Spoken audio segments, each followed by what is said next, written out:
Hey guys, how are you doing today? Today I'm bringing you the continuation of Eldritch Gods. This series is really difficult to make, guys, seriously, because I have to translate it directly from Chinese. But the story is so good that it's absolutely worth bringing it to you. No joke, this has become my favorite series so far. So it's really important that you leave a comment and share this video with your friends. If the series starts getting very low views, I might have to stop covering it because it takes a huge amount of work. I spend practically the entire week working on this video alone. This is one of the most complex stories I've ever featured on the channel.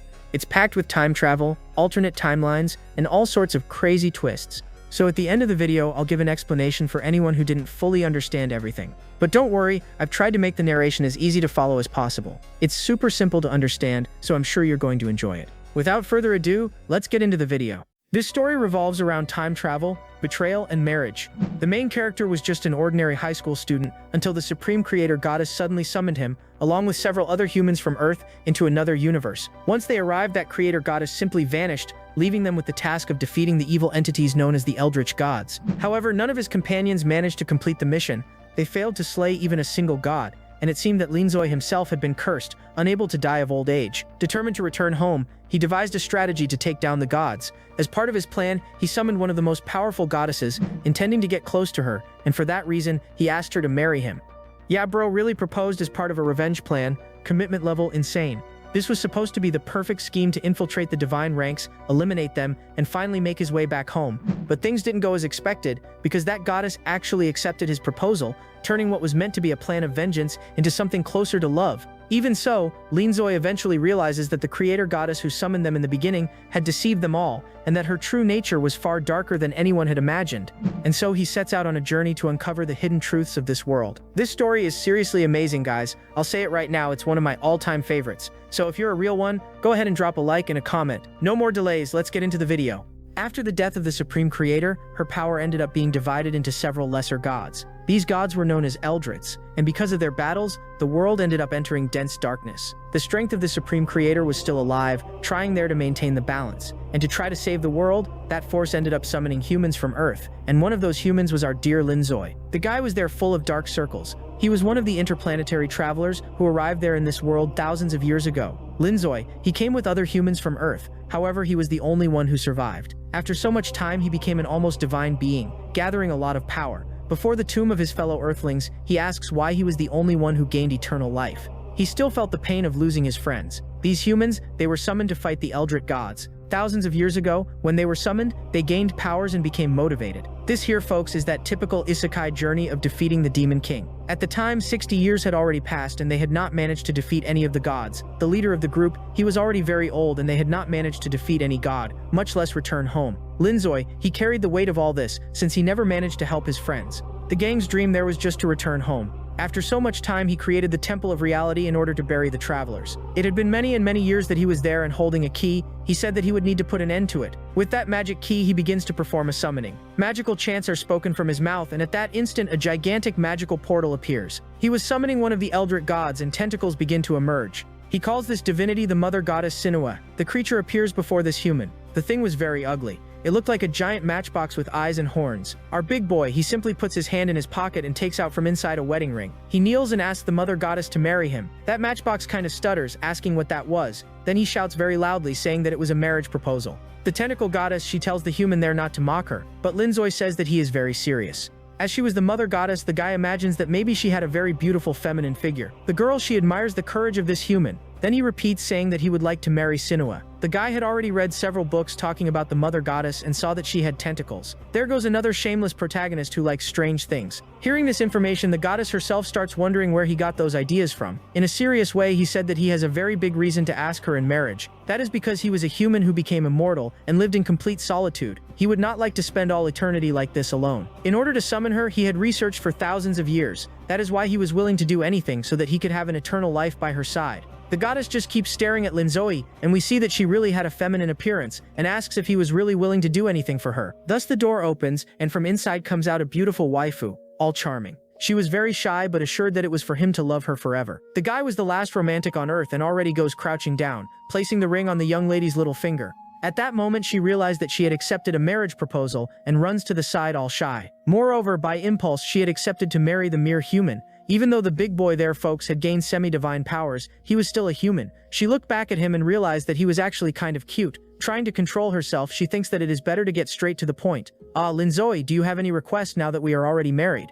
My daughter, are you going to ask him that? He wastes no time and says that he wants to have a child with Sinuhe. The girl becomes slightly surprised, and with a cute face she said that they should already start now since she was very good at doing that. It seems that our big boy there got lucky. He married right away a girl without fuss. She asks if he would like to have mixed children. But that did not matter, she says, giving a little laugh, and still says that they should start right now. Wait there. Start here in the middle of the tombs. Yeah, my son, that girl there does not want to waste time, no. At that moment she begins to create a magic and says that the thing she likes the most is to create life. This would be quick, because as she was the mother goddess, she could create life from nothing. Linzoe had understood why she was so strange. Wait there, that is not exactly how I was thinking that we were going to have a child, no. She explained that she has the capacity to create any living species. She could even create a human child similar to him, to take after the father. Our big boy, he became very disappointed. And she asks why he has that sad face, since she can give him a child, which was something he wanted. I am talking about having a child in the human way, doing it like humans do. You all know very well what he is wanting, right? She also realized this and her face became all embarrassed.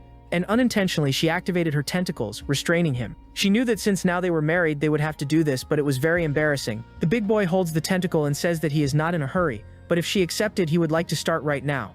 The scene goes to the palace of the descendants. Through a magic mirror someone was watching Linzoe declaring himself to the girl. The redhead asks the skullhead if that really was true. She does not believe that the mother goddess had accepted to marry a mere human, and because of that the girl goes crazy. It is impossible that my lady would subject herself to such sinful acts. The skull says for Lilith to stay calm, because the mother goddess, she knew what she was doing, but in Lilith's head it was inadmissible that Sinhu would marry that lonely fool. Those two, they were assistants of the mother goddess, and Baru, he says that maybe Sinhua, she is planning to use the boy. As he was a time traveler, she perhaps could use his power to win the war of the gods. But Lilith, she does not believe in this, saying that that human, he was a pathetic weakling. I do not want to give spoilers, but of weakling that boy there has nothing. The mother goddess, she was one of the most powerful goddesses, and she had good intentions toward the universe. That was why those two, they were loyal servants of Señorita Sinhua. But for Lilith, the goddess marrying the human, perhaps was part of an ancient prophecy. But upon thinking about that such prophecy, the redhead, she goes crazy. The prophecy said that a human, he would gain the blessings of the gods and thus save the universe. But the girl, she does not accept it, and swears that she will not let that unworthy man be the husband of her mother goddess. Back to the Temple of Reality, our hero, he was upside down. Upon mentioning the way to make babies, the goddess said that she had already read that in some mangas. That girl there is really worth it then. For sure, at that moment she realizes that there was a portal at her side. That meant that her servants there at the palace were watching everything. Could it be that they heard the conversation that we just had? Trying to disguise the shyness, she said that she has something important to resolve with her family. All happy Linzoe, he says that he will go with her, since now they are married. But the girl replies that it is not necessary, because she herself will resolve it, and very soon she will return. Holding one of the tentacles, he said for her to come back fast as she could, and even gives a very romantic little kiss. She had never felt that sensation before and keeps thinking that it is very cozy. All playful, he says that he will feel lonely if she takes too long. And all embarrassed, she runs off, saying that she will return faster than ever, and he will not even notice that she left. Thus she goes away through the portal. The boy, he gives a sigh and very serious. He said that his heart hurt a lot when he stayed close to an eldritch god. That is because those evil gods, they possessed a protection against time travelers. The travelers, they can only return to Earth when all the evil gods are defeated, and that was what Linzoe wanted. The mother goddess, she was part of the fragment of the supreme goddess, which gave life and intelligence to the creatures. Now she was gathered with the other gods after more than 90 million years of war between them. The dates here of this work here are very exaggerated, folks, so start getting used to it. One of the goddesses extends her hand. She was the golden empress and also the dragon goddess, and she questions why they were gathered. Another goddess slams her hand on the table. This was the goddess and commander of light, and says that she hopes that it is a party. The other who appears is the goddess of evil called Naya. And this one here will be very important, folks. You will see. The Lord Dictator of Darkness called Sema, he says that it has been a long time since they last gathered. There was also the ancestral titan, who looked more like a little thread doll, and there was also the divine beast of the labyrinth, which looked like a cat. They were gathered there at the call of the mother goddess, Sinue. She gathered the gods who are rivals, but she did not say anything. She was only eating. While wiping her mouth, the girl said that she called everyone there to say something important, and ends up showing the wedding ring. All those gods of darkness observed the ring. While she said that she had married the human, the dictator god gives a malicious smile, saying that this seems to be part of an ancient prophecy. And the other goddess asks if perhaps there will be a wedding party. The small god keeps trying to get attention, and Utuchos, she asks why she was saying that to her enemies, since they were in a war. In fact, the mother goddess, she says that she will be absent from the palace of the descendants and will move to the world of humans. She even said that she will end the war, which leaves Naya confused. reminding you that all these gods, they have been at war since the disappearance of that supreme goddess. These gods of darkness, they were only fragments of the main goddess. The scene returns there to the Temple of Reality. Lin Zoi, he was worried about the delay of his new wife. He uses magic to light a flame, and at that moment notices the arrival of someone. It was one of his companions who was also transmigrated to this world. This was a spirit that materialized because of Lin Zoi's memory. The guy makes a joke saying that it has been so long that his friend does not even remember the face that he had. Lin Zoi, I have been dead for so long that you do not even remember my appearance anymore. Our protagonist said that it had already been 95,820,000 years and 315 days since he had died. Damn, you remember the exact time but you cannot remember my face. At that moment, another of his companions who had also died appears. She asks if Master Lin Zoi remembers her. The big boy, he said yes, and she was called Shinan, who had transmigrated with him, and she died 90,300,000 years and 133 days ago. The girl, she becomes relieved because the master remembered her. The guy is so shameless that from that one there he remembered the face, right? He ends up revealing that he was planning to take all of them back to Earth. He made the first part of the plan, which was to marry the mother goddess. He looks ahead and sees all his human companions from Earth who were transmigrated together with him. But all those there ended up dying. He asks for forgiveness and said that there is no way to take them back home without defeating all the Eldred gods. And back at the royal palace, the mother goddess, she was inviting her enemy brothers to the wedding. Lin Zoi had promised that he would make his friends return home. He tells Estia that he is going to marry in the kingdom of Furoshi, and the knight mentions that it was the kingdom that he had founded thousands of years ago. Lin Zoi chose that kingdom because it was there that his companions had died. The first step was to eliminate the fifth goddess and recover the soul of his friends. The scene returns to the palace, and the fifth goddess, she was Naya, and even asks there to Sinue if she has already chosen the place where she will marry. The mother goddess, she says that she has not chosen yet, and that she will check with her husband. The fifth goddess suggests getting married in the kingdom of Furoshi, which was exactly the place that she dominated. Sinue's plan was to take the power of that one to end the war between the gods, and so the two of them go to the kingdom of Furoshi. Our protagonist, he was surprised because his wife had suggested the same place that he planned. He wanted to marry, and as an excuse to be able to call the fifth goddess to the wedding and Sinue. And she was also planning that, folks. In other words, the two of them had the same plan, only they did not tell anything to each other. A nun notices the two strangers there in the city and goes there because she noticed that they were mentioning the church. The two were holding hands with a wedding ring. And after showing the ring, the big boy says that they are newly married and that they would like to marry officially in the church. All embarrassed, Sinue, she says the same, that she wants to marry. However, the nun, she keeps saying that they are very arrogant because they have not even married in the church and already keep saying that they are married. First, they would need to go through an evaluation, and ends up telling the couple to follow her. The boy whispers in the ear of his wife, saying that the kingdom there values marriage very much. She did not have the slightest idea how the human world worked, and asks if the boy knows more information. And you will see that the boy there also does not know anything. Folks, while they walk through the church, he notices a statue of his friend Estia, because it was she who created this church in the past. After arriving at the place, the judges would evaluate if the two could marry. First, a man asks if he has money to pay for the wedding. The big boy, he says that he never needed anything similar to money before, and Sinue, she also said that she never needed money in her entire life. The woman, who does not know that they are gods, asks how people like this can exist. But our big boy, he said that he has a house, and the wife confirms, saying yes, that it was very beautiful. The man understood the reason for the boy to be so confident to marry a beautiful woman, thinking that our little protag was rich and just did not have money on him. Sinue, she begins to describe the house, saying that it has a view of the stars and that it is in a remote region. The woman from the registry office already imagines that the house might be made of glass. And to make the situation worse, in complete innocence, Sinue, she said that his house was the open air and that it was very good, feeling the breeze of the wind hitting the face. They did not know that those two there were divine beings, and she even finds it strange how the girl fell for the talk of that fool. They even say that if the house is the open air, he does not have any house at all. But the girl, she says that the place was very beautiful, full of flowers, and to ruin the situation even more, Lin Zoi, he said that in his house there were many tombstones, thinking that there would be good news. Furious, the man slams the table, saying that he got a cemetery to live in, but his wife defends him, saying that those are the tombstones of his friends, and making a very romantic little heart. The couple declares that they do not need riches to be happy. The employee asks how that girl is so innocent that she fell into the trap of that creep there. Then she asks how long the two had known each other. Sinue says that she met Lin Zoi the day before. With that, the employee already imagines that he must have cast some spell to hypnotize the girl, and she even says that in the city there are several followers of the Eldritch gods who are seducing poor girls, and with that face of his there, he was very suspicious. She even keeps saying that Sister Maria, who was the nun of the church, could not allow those two to marry, but the nun says that they should calm down a little and analyze the details better. Upon hearing the woman there speaking badly of the gods of darkness, Sinue, she becomes furious and even begins to prepare an energy with the intention of frightening them, saying that they should ask for forgiveness. If they did not do that, she would end them. Everyone hears that word from the girl and becomes frightened. She then realized that she had lost her calm for a second. They even imagine that she is also a follower of the gods of darkness, and very worried, she becomes terrified of having been discovered. But who appears there to save her is precisely Linzoe, saying that they understood everything wrong. Please, Lin, save me from this situation, otherwise she would have to detain all of them. Staying close to humans made Sinue very nervous. Yeah, as you can see, my wife is a goddess. The girl already turns worried, thinking that he is going to tell everything. If that really happened, she would have to eliminate all of them with her tentacles. But he ends up correcting himself, saying that actually she is a hunter of gods of darkness. The employees were no longer understanding anything. Then he tells that when the girl was very young, she had faced a blizzard there in her village. She was very afraid and went into despair. And who appeared in the middle of the snow were the followers of the Eldritch gods. On that day, the girl's relatives were eliminated by the followers of the gods of darkness. The nun, she became very emotional with that whole story.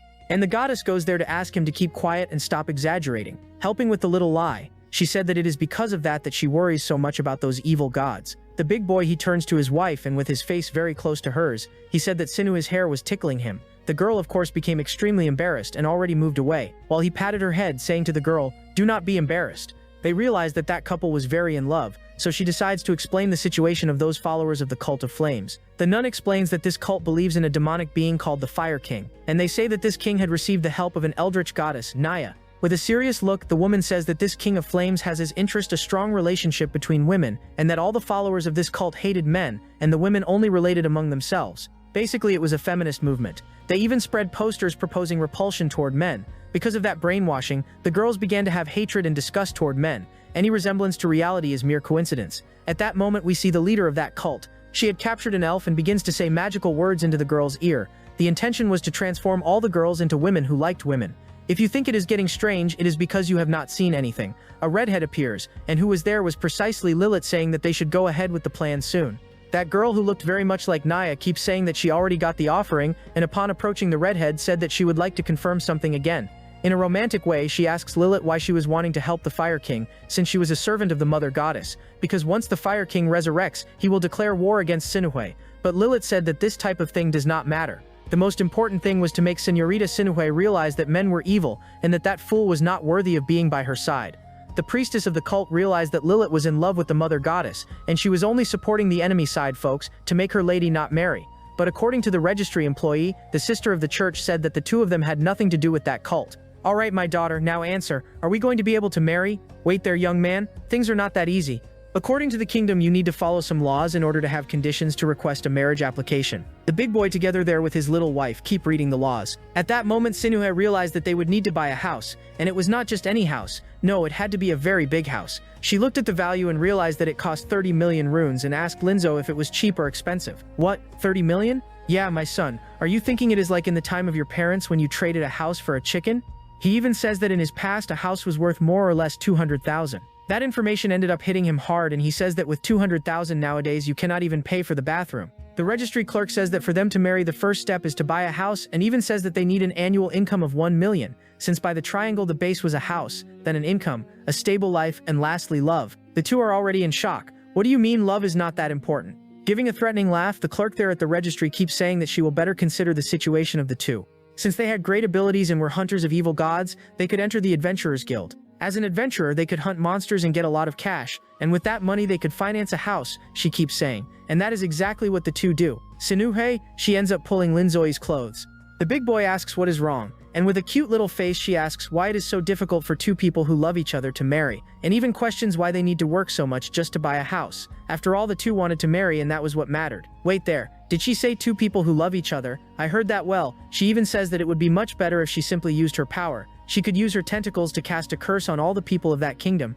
All of that to convince them to accept the marriage of the two. But Linzoe, he pats his wife's head and tells her to stay calm. He even decides to start calling her Naive, because the name Sinuhe was the name of an evil goddess and people could start suspecting them. Naive, she accepts this new name just to disguise and even comments that she will spend the rest of her life with him. It does not matter whether people accept it or not. And looking there at the church, he says that the two are already married and only want the church license, but what matters is their feeling. He even looks at the girl and says that it is difficult, because in fact they are not from this world, therefore they should adapt. Upon hearing these words, the girl, she becomes all flushed and ends up accepting to do his method of working in the guild and managing to gather some cash. But unintentionally, she ended up releasing her magical tentacles, and our hero had to go there to erase their memory. Every time the girl's mood changes, she ends up releasing those tentacles. At the end of the afternoon, they go to the Adventurers Association. When they arrive there, the guild leader, he apologizes because the receptionist is kind of missing in the last few days. He tells there to Nive that the guild receptionist, she was kidnapped by the cult of the worshippers of Eldritz. And Nive, she becomes all angry, saying that this cult is tarnishing the image of the gods. But our big boy, he tells them to leave that for later, and that they should do the registration in the guild. And all happy, he asks the old man what the process is to be part of the Adventurers Guild. The old man looks at those two young people and does not put much faith that they were powerful. And taking them to a forest, he said that the first part of the process would be to measure the combat strength of the two. Sinue, or rather Nive, she becomes all happy, saying that she wants to participate. Wait there. This young lady is called Sinue. Sinue is the name of an Eldritch goddess, but that does not matter. Our hero is Linzoya. He goes there to touch the crystal. According to the old man, the big boy only needed to concentrate a little mana in the palm of his hands, and that is exactly what he does.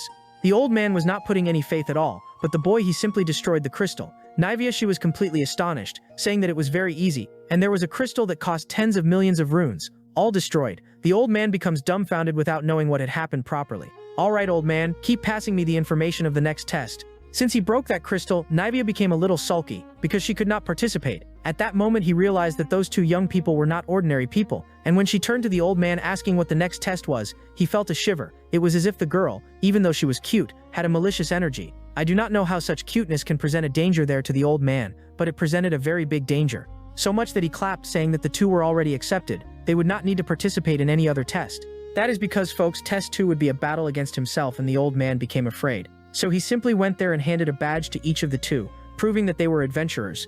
What? How so? I did not do any test, Neve keeps saying. But the old man, he was disguising, saying that they would not need to participate in the test, and already went straight to take a photo to make an ID card. And the poor girl, she began to cry because she wanted to prove her strength. However, the big boy patted her head and said that very soon she will have the chance to show her true strength. Upon hearing that, she became all happy, with her eyes shining, and even kept imagining giving a kiss to her husband. But at the same instant, she became all flushed with embarrassment. And as was to be expected, she ended up activating her magical tentacles, grabbing our hero and putting him upside down. Calm down, Neve. Why are you tying me up? When the photo is revealed, he notices that there were tentacles. Wait a second, what tentacles are these? At that moment, the two realize that they have been discovered, and he even complains to his wife, saying that now he will have to use the memory erasing spell. The old man starts begging, thinking that the two are going to finish him off, and so his memory is erased. The couple returns to the city. They receive a bonus for having joined the guild. With the money, the big guy comments that maybe they should buy more normal clothes, since theirs attracted too much attention. Thus, they go to a store. The author of this work seems kind of obsessed with airbags. The saleswoman with gigantic airbags asks what kind of clothes the couple wants. Our hero says that he wants Neve to wear something very beautiful. He also comments that it needs to be useful clothing for the task, leaving the girl confused. Just by looking at this shameless guy's face, you can already imagine what he wanted, right? But she starts by choosing cute clothes and even thinks that maybe he likes something darker, gothic style. With a cute little face, she imagines herself in the outfit, saying that this way she really looks human. That way she ends up wearing a gothic dress and asks if he liked it. The shameless guy says that the outfit covers too much. Then she turns to the side and asks if now it is better. However, he has an idea and tells Nive to take off the dress, because he himself is going to wear it. What, Linzoy? You want to wear this dress? Thus he puts on the piece and asks the girl if it looks good. Paralyzed, she wonders if her husband really likes women. Completely embarrassed. She already knew that he had strange hobbies, since he liked tentacles, but she did not imagine that he was this weird. Even the saleswoman comments that this is a customer with good taste. I bet she said that just to sell the product. Then the big guy whispers to his wife that actually he is going to use the dress as a disguise. Before she could say that out loud, he covers her mouth. Calm down, my girl, you will understand when I explain it better. Next, she tries on some clothes, and the shameless protagonist just keeps asking for pieces that cover less. At that moment, she sees an outfit that she thinks is very beautiful. And look, this part I will have to soften a little, because YouTube has been on my case. Next, she tries on another outfit that looks very good. I bet at that moment our hero almost had a nosebleed. As she becomes shy, her hair gains tentacle tips. At that moment, the boy has a very big hemorrhage and even gives a thumbs up, saying that he loved the outfit. Feeling blessed, he comments to himself that those tentacles are wonderful. I confess to you that it is even embarrassing to narrate this here. The scene changes. Now it is night. The big guy is using his disguise. Yes, that little gothic dress. When they arrive at the place where he suspected the cult to be, there really are several hooded people. Neves asks what is happening, and the hero, holding a flashlight, just says to follow the flow. Thus, they begin to follow the hooded figures. Sanugi comments that that fog looks familiar, and remembers the woman from the church, who said that several women are being kidnapped by an evil cult. Meanwhile, the people chant an enigmatic song. A white-haired girl turns around saying that they are about to resurrect the true great king. She looks very much like Naya and states that only the last sacrifice is missing. Upon seeing her sister goddess, the girl becomes frightened. Linzoi asks if she knows that girl, and Naya plays it off saying that maybe it is not the goddess she knows. Our big guy already suspects that perhaps Naya is granting magic to the woman, that is why the resemblance. Trying to play it off, the girl asks how he managed to get in there, and if it has anything to do with the clothes he is wearing. Holding the dress, he confirms yes, it was exactly because of it. He discovered that the store was just a front to recruit members for the sect. The gray fog around the people was a magic that made them invisible. Sinuhe even asks how he realized that woman was part of the cult since she did not seem suspicious. Then the big guy remembers a friend from the past who was transmigrated together with him, a very shameless guy who knew how to notice certain things about women. Further ahead, there was even a man wearing feminine clothes. At that moment, the leader of the sect notices two people whispering. She approaches and asks Lil to check why those two members will not stop talking. The redhead says she will check and already prepares a spell, stating that she will shut the chatterboxes up. However, when she looks back, she sees her very own lady. It was the mother goddess who was there. Hey, she also notices a little redhead with horns. Wait a second. That girl over there, she seems to be listlet. So the girl backs away and crouched down. She starts to cry, thinking that she was discovered. She even imagines that if by chance the mother goddess finds out that she was participating in this cult, she could be eliminated. And since she was in love with Sinue, she already starts having some slightly wrong ideas. She was truly in love with the goddess Sinue, and this would be a great way to lose her life. The leader asks why Listled was crouched down and she starts pretending. But since she had already gone this far, she could not turn back. As she stands up, she keeps her back turned and says that they need to continue the ritual. All of this would be to summon the fire god. Linzoi asks Sinue why she was so tense, and she knew that the one there was Listled, but she keeps pretending, saying that it seems she saw someone she knew, but it was a mistake, and all Listled wanted was for her mother goddess not to truly fall in love with this goofy boy.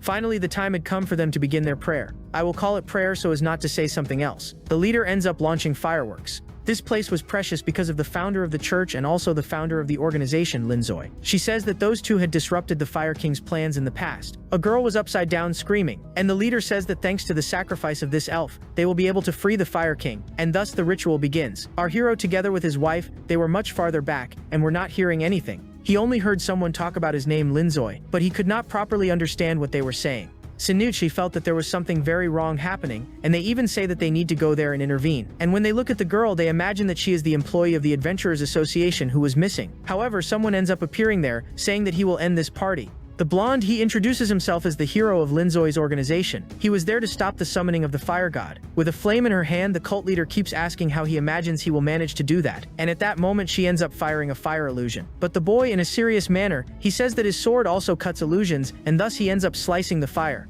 Sinuan, she finds this incredible and even comments to her husband that everyone there is saying his name. However, she ended up looking at Linzoi because she noticed that he was tense, and at that moment the big guy realized that that little blonde was a descendant of his time traveler friend. Even the appearance of the two was similar. At that moment, our big guy, he takes a deep breath, since his friend's bloodline survived, and even tells Neves that she could stay calm, because that swordsman would take care of it. However, the leader, who looked very much like Na, keeps saying that she will not let that boy interrupt the plans. A battle between the two was about to begin, and with a crazy face, she said that today her lord, the Fire King, would be resurrected. But at that moment, Linzoi, he ends up using a spell at the tip of his finger and fires upward. The people there do not understand anything, and even the leader, she asks what that was. At that moment, all the followers there of the cult fell unconscious. What? How so? What happened? The mist had dissipated, and the little blonde tries to understand. The guy even thinks that it was himself who did that, and starts pointing the sword at the girl, threatening her. He was thinking that it was his sword that had made that power, and ends up firing a burst of energy. A little sad, the girl asks why her ritual had failed.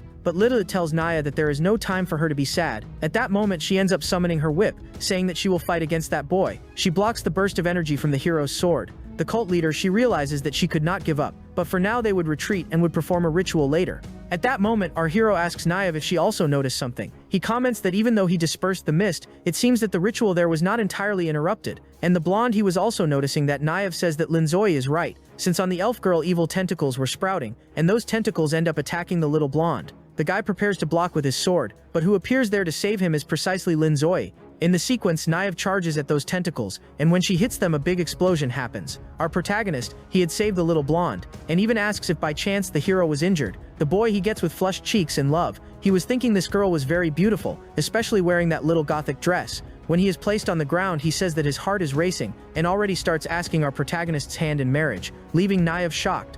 At that moment, Naive runs out and hugs her husband, saying that they are already a couple. Wait a second, you two are a couple of women in love. Linzoi, He admits that, in fact, he is not a woman, but rather a man and only used that outfit as a disguise. He even lifts the dress to prove that he is not a girl. Upon seeing that, the little blonde gets scared, but in the sequence he says that he does not care about that, and that he would like to form a couple with him. Immediately, Nivea, she starts asking if by chance her husband has no shame, but our hero hugs his wife saying that he only has eyes for her. And of course the girl, she gets completely melted with love. And meanwhile, the blonde hero, he realizes that he was pushed aside. Next they say that they need to check if the elf was okay. The scene changes to the next day, and they were at the church door. Our hero explained the whole story to the little blonde and he understood everything. Then the guy introduces himself saying that his name is Heaney and says that he is part of the Salvation Society that was created by the legendary hero Linzoi. He says that the members of this association are trying to fight all the eldritch gods and even their followers. Our protagonist and Sinue say that they have already heard about this organization. The guy points his finger at himself and says that he descends from the heroes who were transmigrated to this world many years ago.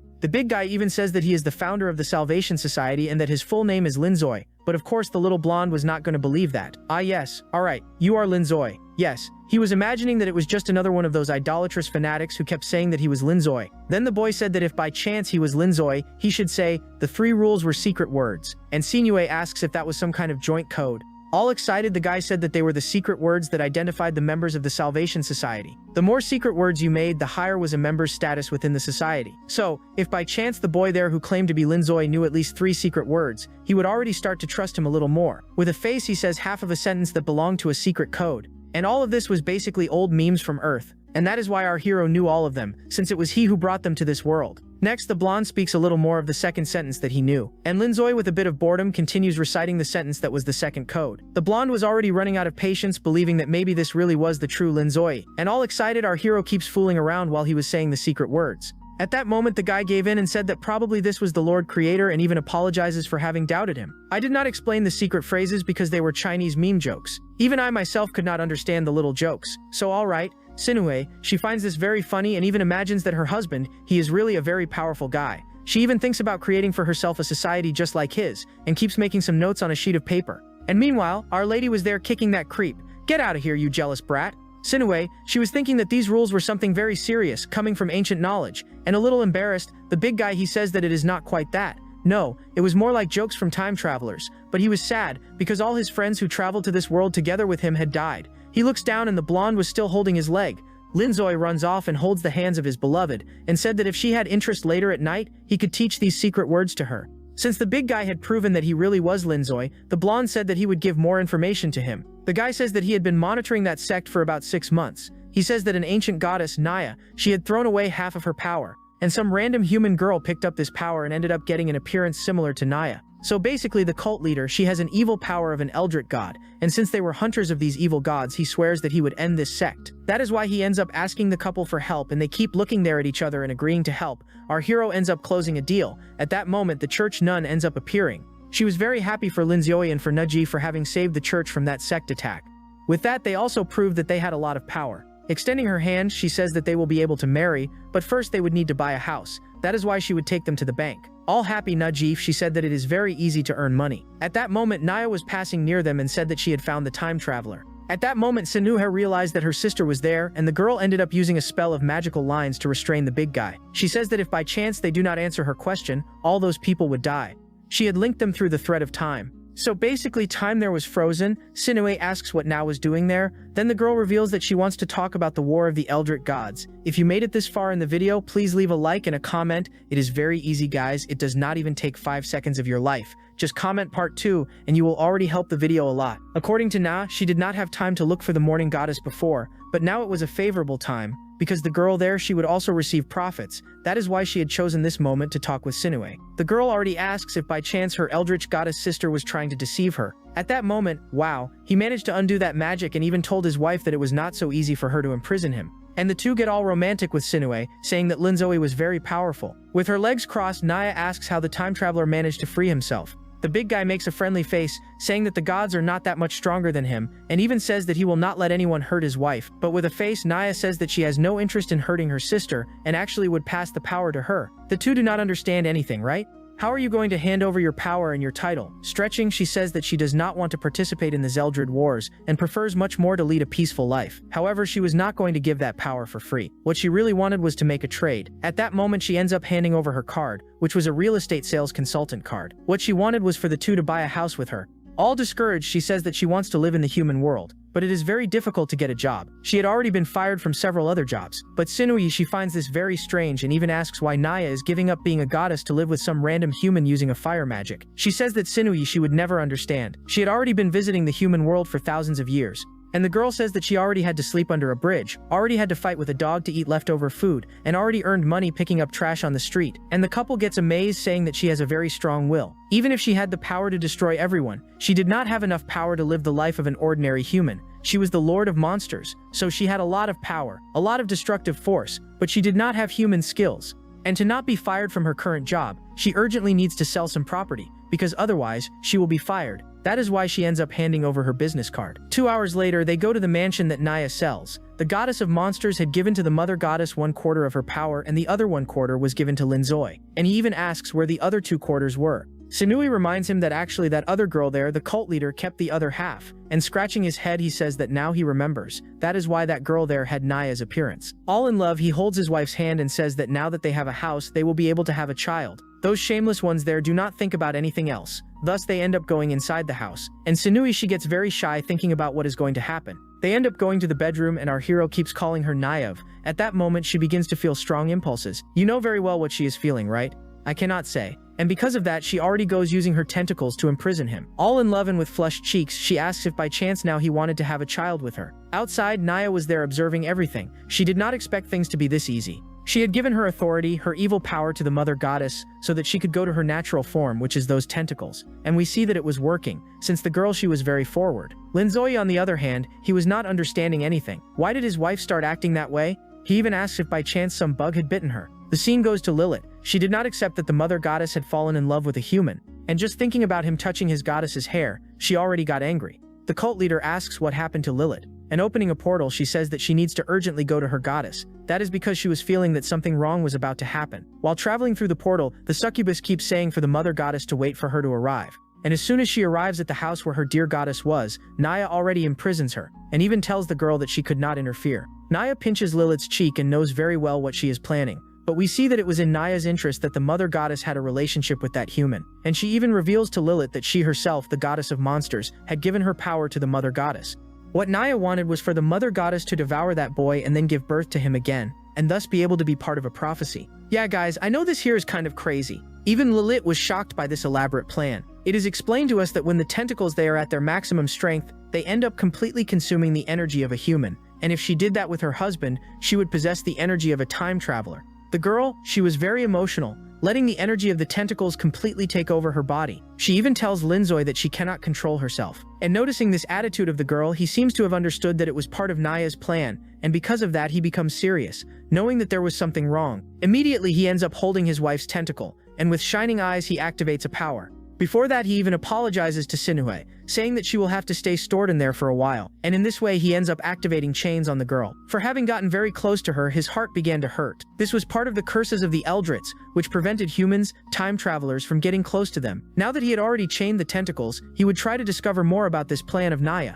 And because of that, he asks his wife to stay there calming down, because he would return. Outside, Lilith, she was still imprisoned with those blue threads. The goddess of monsters even starts making a little joke, saying that probably Sinue must have already devoured the human. But Lilith understands devour in a wrong way, guys. She starts thinking nonsense, and meanwhile Naz goes to get the baby that will be born because he would be part of the prophecy. But our big guy, he ends up appearing there behind and asks if Naya had planned this from the beginning. He even makes a joke saying that this short goddess is much more powerful than he imagined, or rather much more cunning. A little serious, she asks how it was that he escaped from the tentacles, and Lilith keeps shouting, asking what that potato jerk did to her goddess. A little embarrassed, he says that they did nothing, and she is just in there resting.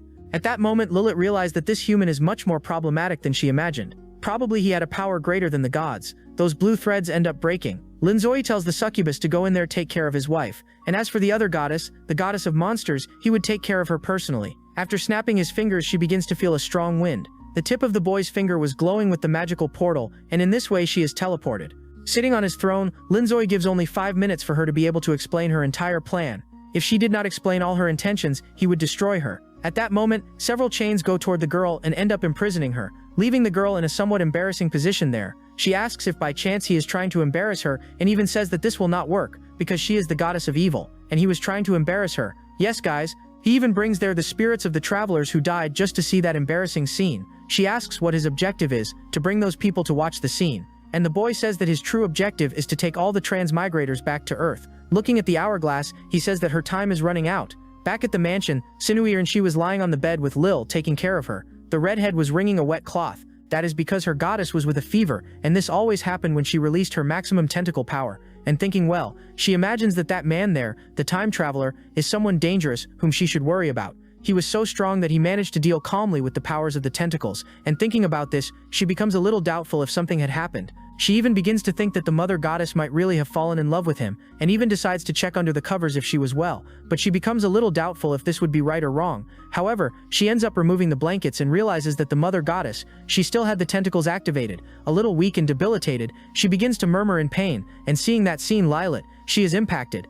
She approaches to kiss the mother goddess, but our hero ends up arriving at the last instant. He caught the redhead in the act, and she became extremely embarrassed, and our big guy already ran to put the blanket on his wife. Worried about Naya, Lilat asks what happened to the goddess of darkness, and with a dirty hand, our protagonist said that he had already dealt with her. Turning his back and leaving the room, he says that now the fifth goddess of darkness is no longer a concern for him. Lilat is already in shock, asking what that time traveler did. Could it be that Naya was killed by him? She still keeps imagining him saying that he will kill all the gods, and because of that this girl goes crazy thinking that the mother goddess will also be killed. But our big guy, he was there caressing his wife, saying for her to recover well, and even says for Lid to take care of his wife, because he had some things to do. Since he had gotten dirty, he was going to take a bath.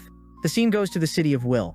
Someone was coming out through a portal, and we see that it was precisely the fifth goddess of darkness. She was not dead, guys. Sweating cold, she starts celebrating, saying that at least there is still time for her to go to her job meeting, otherwise she would be fired. A little worried, she says that she really needs to sell more properties, otherwise she will be screwed with no work at all. And she even thinks that now that she sold the house there, that mansion to our protagonist, she will earn a good bonus. Meanwhile, kid, he was taking a bath in his bathtub. He had already solved the problem of the goddess of darkness, and now the one of the god of fire was left. He had also managed to reduce that pain he felt in his heart when he stayed close to the Eldritch gods. He ends up being surprised with Lilat opening the door, and with a serious face she said that she would like to talk with Linzoi. She approaches and asks why he was approaching the mother goddess and shouting. She said that she would discover his real intentions. The guy says that even if he had some dangerous intention, he would not say anything, and he even stands up, asking if by any chance she would be able to stop him, and the girl keeps shouting, telling him to go sink into the water. He approaches while she was telling him not to come any closer, and the guy did not stop provoking the little redhead, saying that even if he hurt the mother goddess, Lilat could not do anything, but at that moment she ends up grabbing his neck and even threatens him with a blade.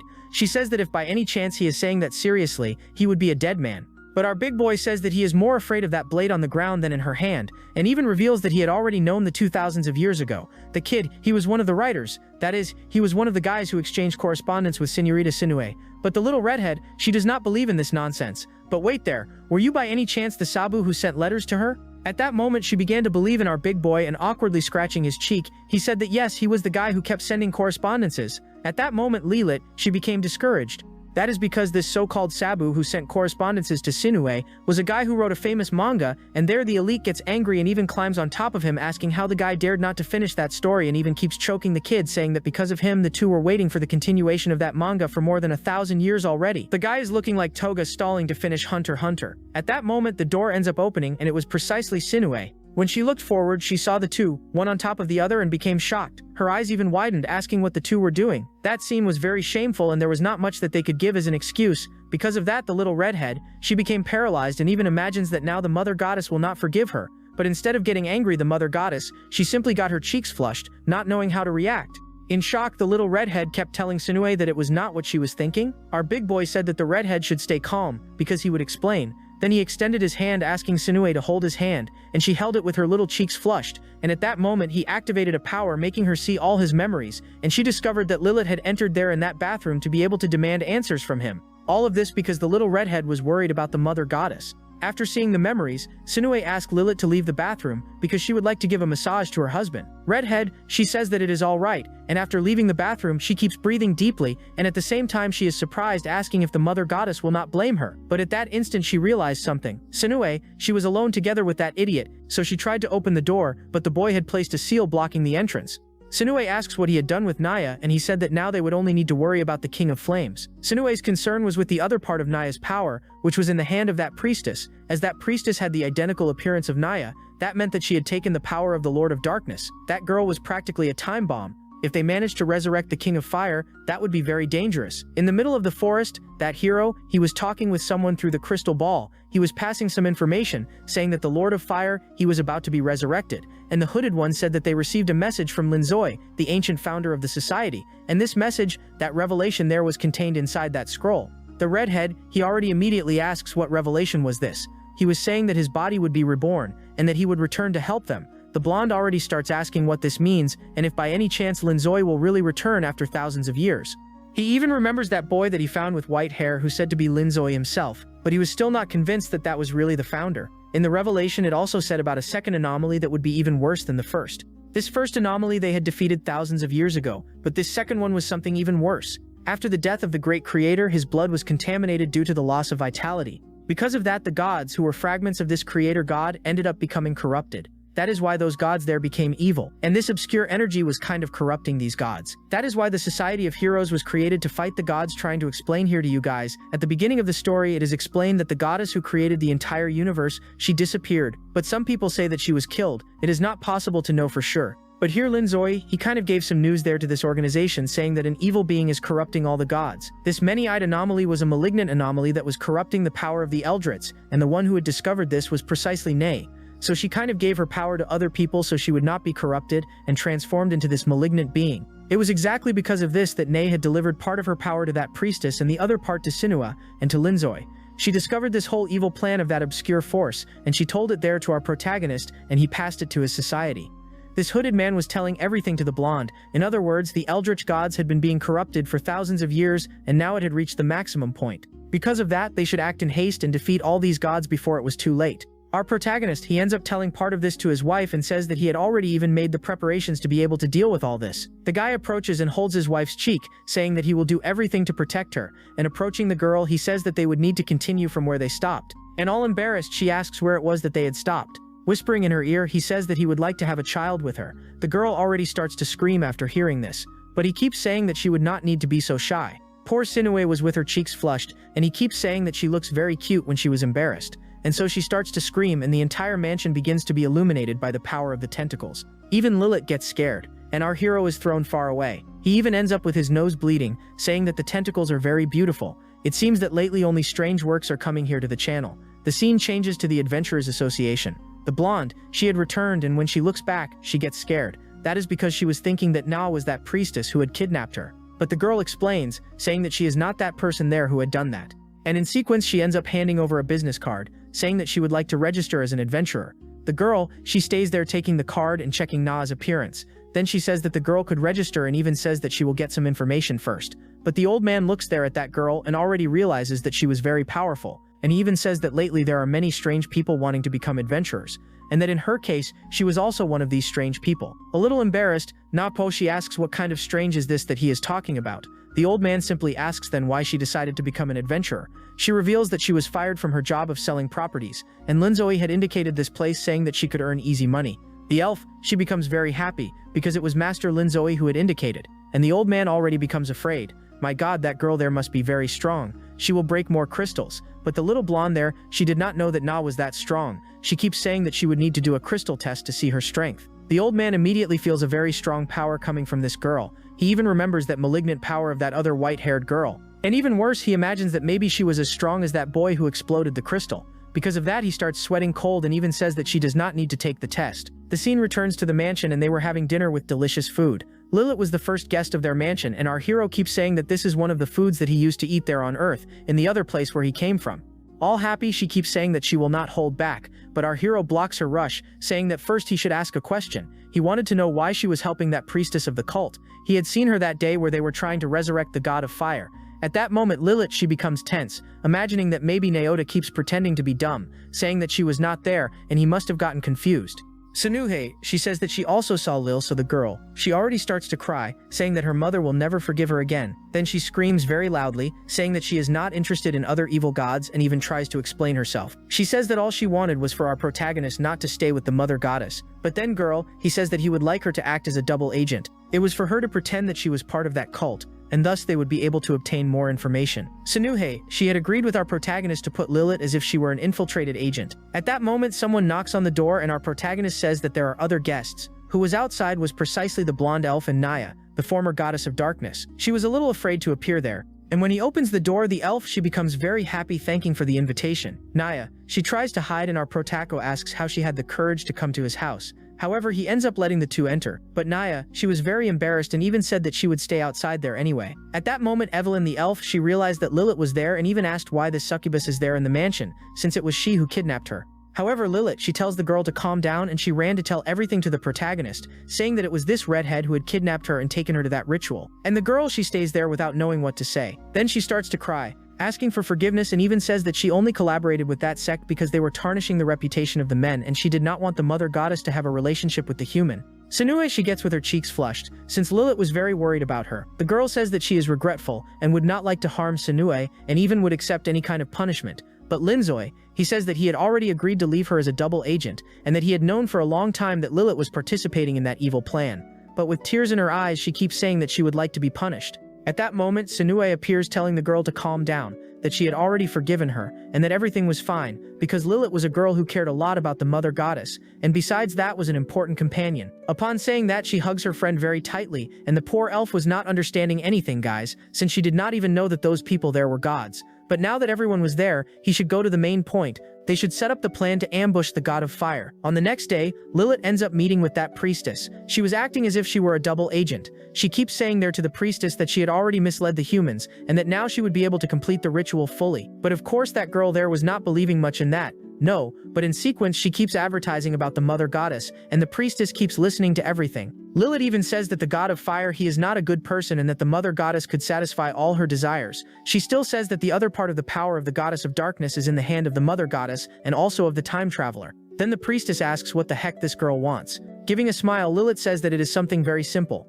What she would like was submission. Thus they end up taking the priestess to the mother goddess, and she was there sitting on a throne. The priestess, she was surprised since Na was identical to her, and the two even stay there kind of rivaling, saying which of the two was more beautiful. At that moment Sinue, she ends up cheering. The girl there, she introduces herself to the mother goddess, saying that she is a priestess and that she was trying to resurrect the king of fire. But now Sinue, and she was there to satisfy her desires, and asks what the girl wanted. All this was a trap so that they could resurrect the king of fire and kill him again. Our hero, together with a blonde hero, they were there in the back hidden, observing everything. The blonde keeps saying that Linzoi's wife, she had a malignant aura, and our hero, he keeps giving a laugh, saying that this maybe is his impression. The blonde even asks how he managed to make the priestess go to this place, and very proud. The protagonist keeps saying that his wife, she is very influential. All this was a lie, guys. The blonde, he did not know that those there were gods. He thought that they were only humans, who were followers of Eldritch gods. Even because if he said that he was married to an Eldritch goddess, the blonde there would go crazy. All motivated, the priestess says that her desire is to resurrect the king of fire. Sainua, she says that it is all right, and even shows that they had placed the elf there as sacrifice. But there was a however. Sainua keeps saying,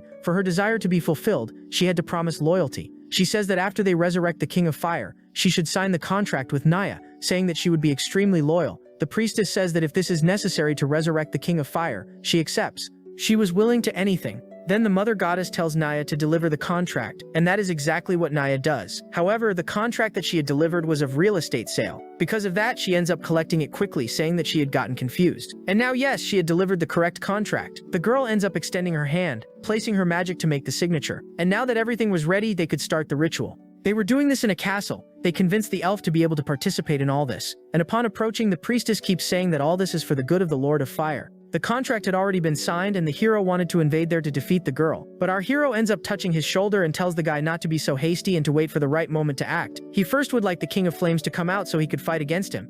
But the hero keeps saying that this is very dangerous, because this god of fire, he is extremely strong. When he realizes a very strong light was coming out from inside there and quickly the moon became red, Sinuhe herself was doing the resurrection spell, and our protagonist, he keeps giving a laugh, saying that he cannot wait to settle the score with the King of Fire. The priestess, she starts to chant magical chants, and thus an enormous flame begins to arise above the castle. That was working, and the priestess, she starts to call for the King of Flames, and from inside the fire a creature emerges. He had a kind of earring there on the horns, and we see that the guy was a calf, or rather an ox. Even the hero, he becomes a little disappointed with the appearance, and all worried he asks Linzoi what he is going to do. Our protagonist, he was very calm, telling the hero to stay calm because he would take care of all this. The King of Flames, he approaches and asks if it is the Mother Goddess. He says that he would never imagine that he would be resurrected precisely by her, who was his immortal enemy. And all cute, she says that she resurrected him precisely for a good reason, and he will discover soon. At that moment, the priestess goes there and prostrates herself on the ground in adoration to him. But the guy, he was interested in the elf, the little blonde who was there upside down.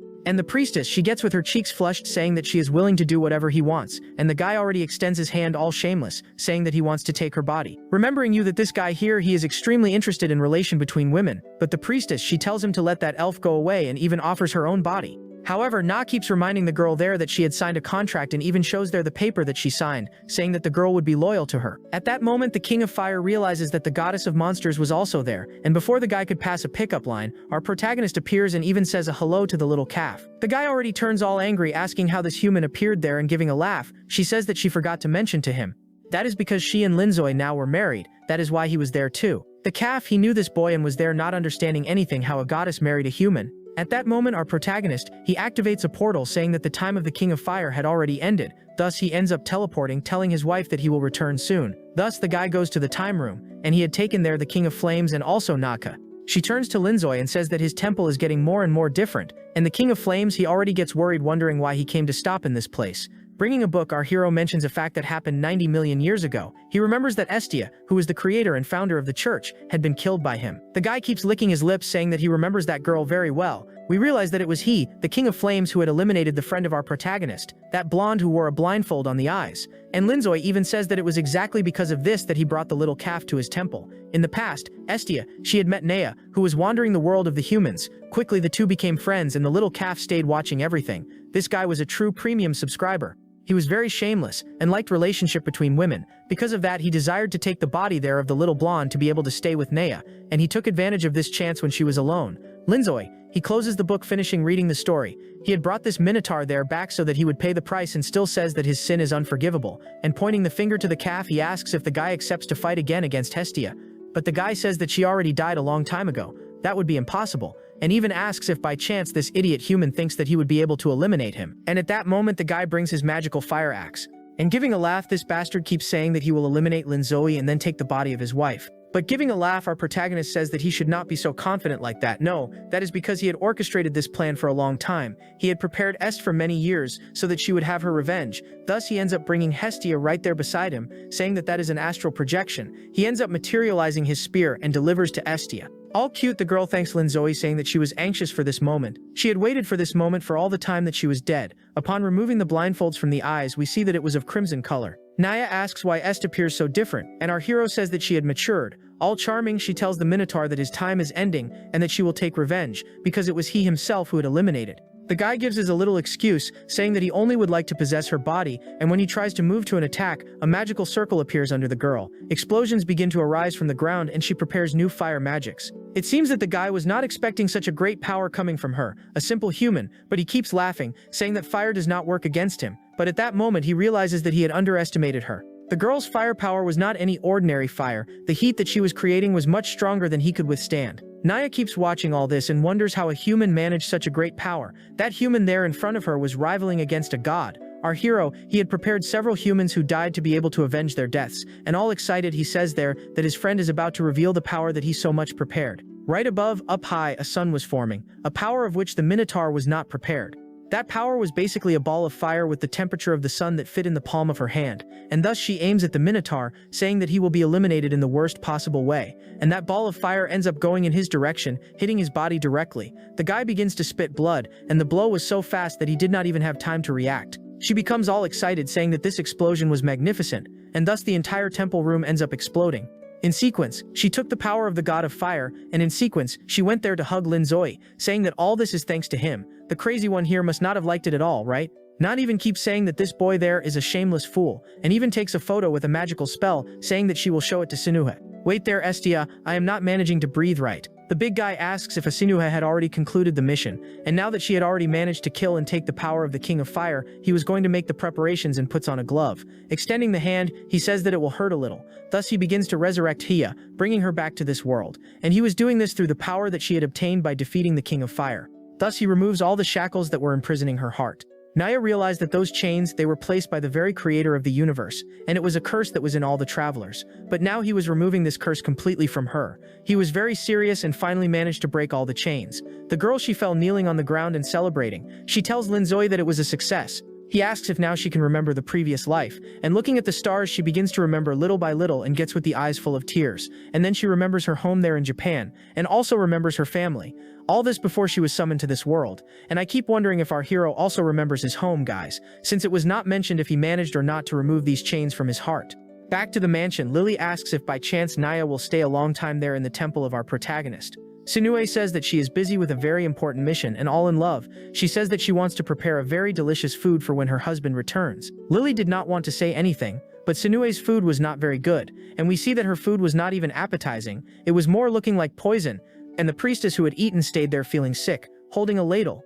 Asinue hopes that everyone likes her food and still keeps thoughtful if she should add some more seasoning. Then she ended up remembering something, and when she opened the door to get the ingredients, she ended up running into someone. Not someone, she ended up running into airbags, right? Avia already goes right hugging Sinue, saying that it is a pleasure to meet her. She even introduces herself, saying that she is a time traveler and was an old friend of Centuro Linzoi. All proud, Linzoi keeps telling the two to stop with this. Then he formally introduces one to the other. He says that Sinua is his wife and that they usually call her Neve near the humans, so that they do not even suspect that she is a goddess. Later, the little blonde keeps saying that she will teach some things to Sinua. And just by looking at this face there of hers, we can already imagine what she wants to teach. She even says that it was for Linzo to stay in another room. Thus, she ends up holding the girl's hand and says that the gods, they are very naive when it comes to relationships, and even begins to explain how some things work. Little, who is a succubus, she probably knows very well what she is talking about, and even stays there with a little embarrassment. Shaking the dress, she begins to release several mangas, and you know very well what type of mangas these are. And she still says that Sinuhe has a lot to learn,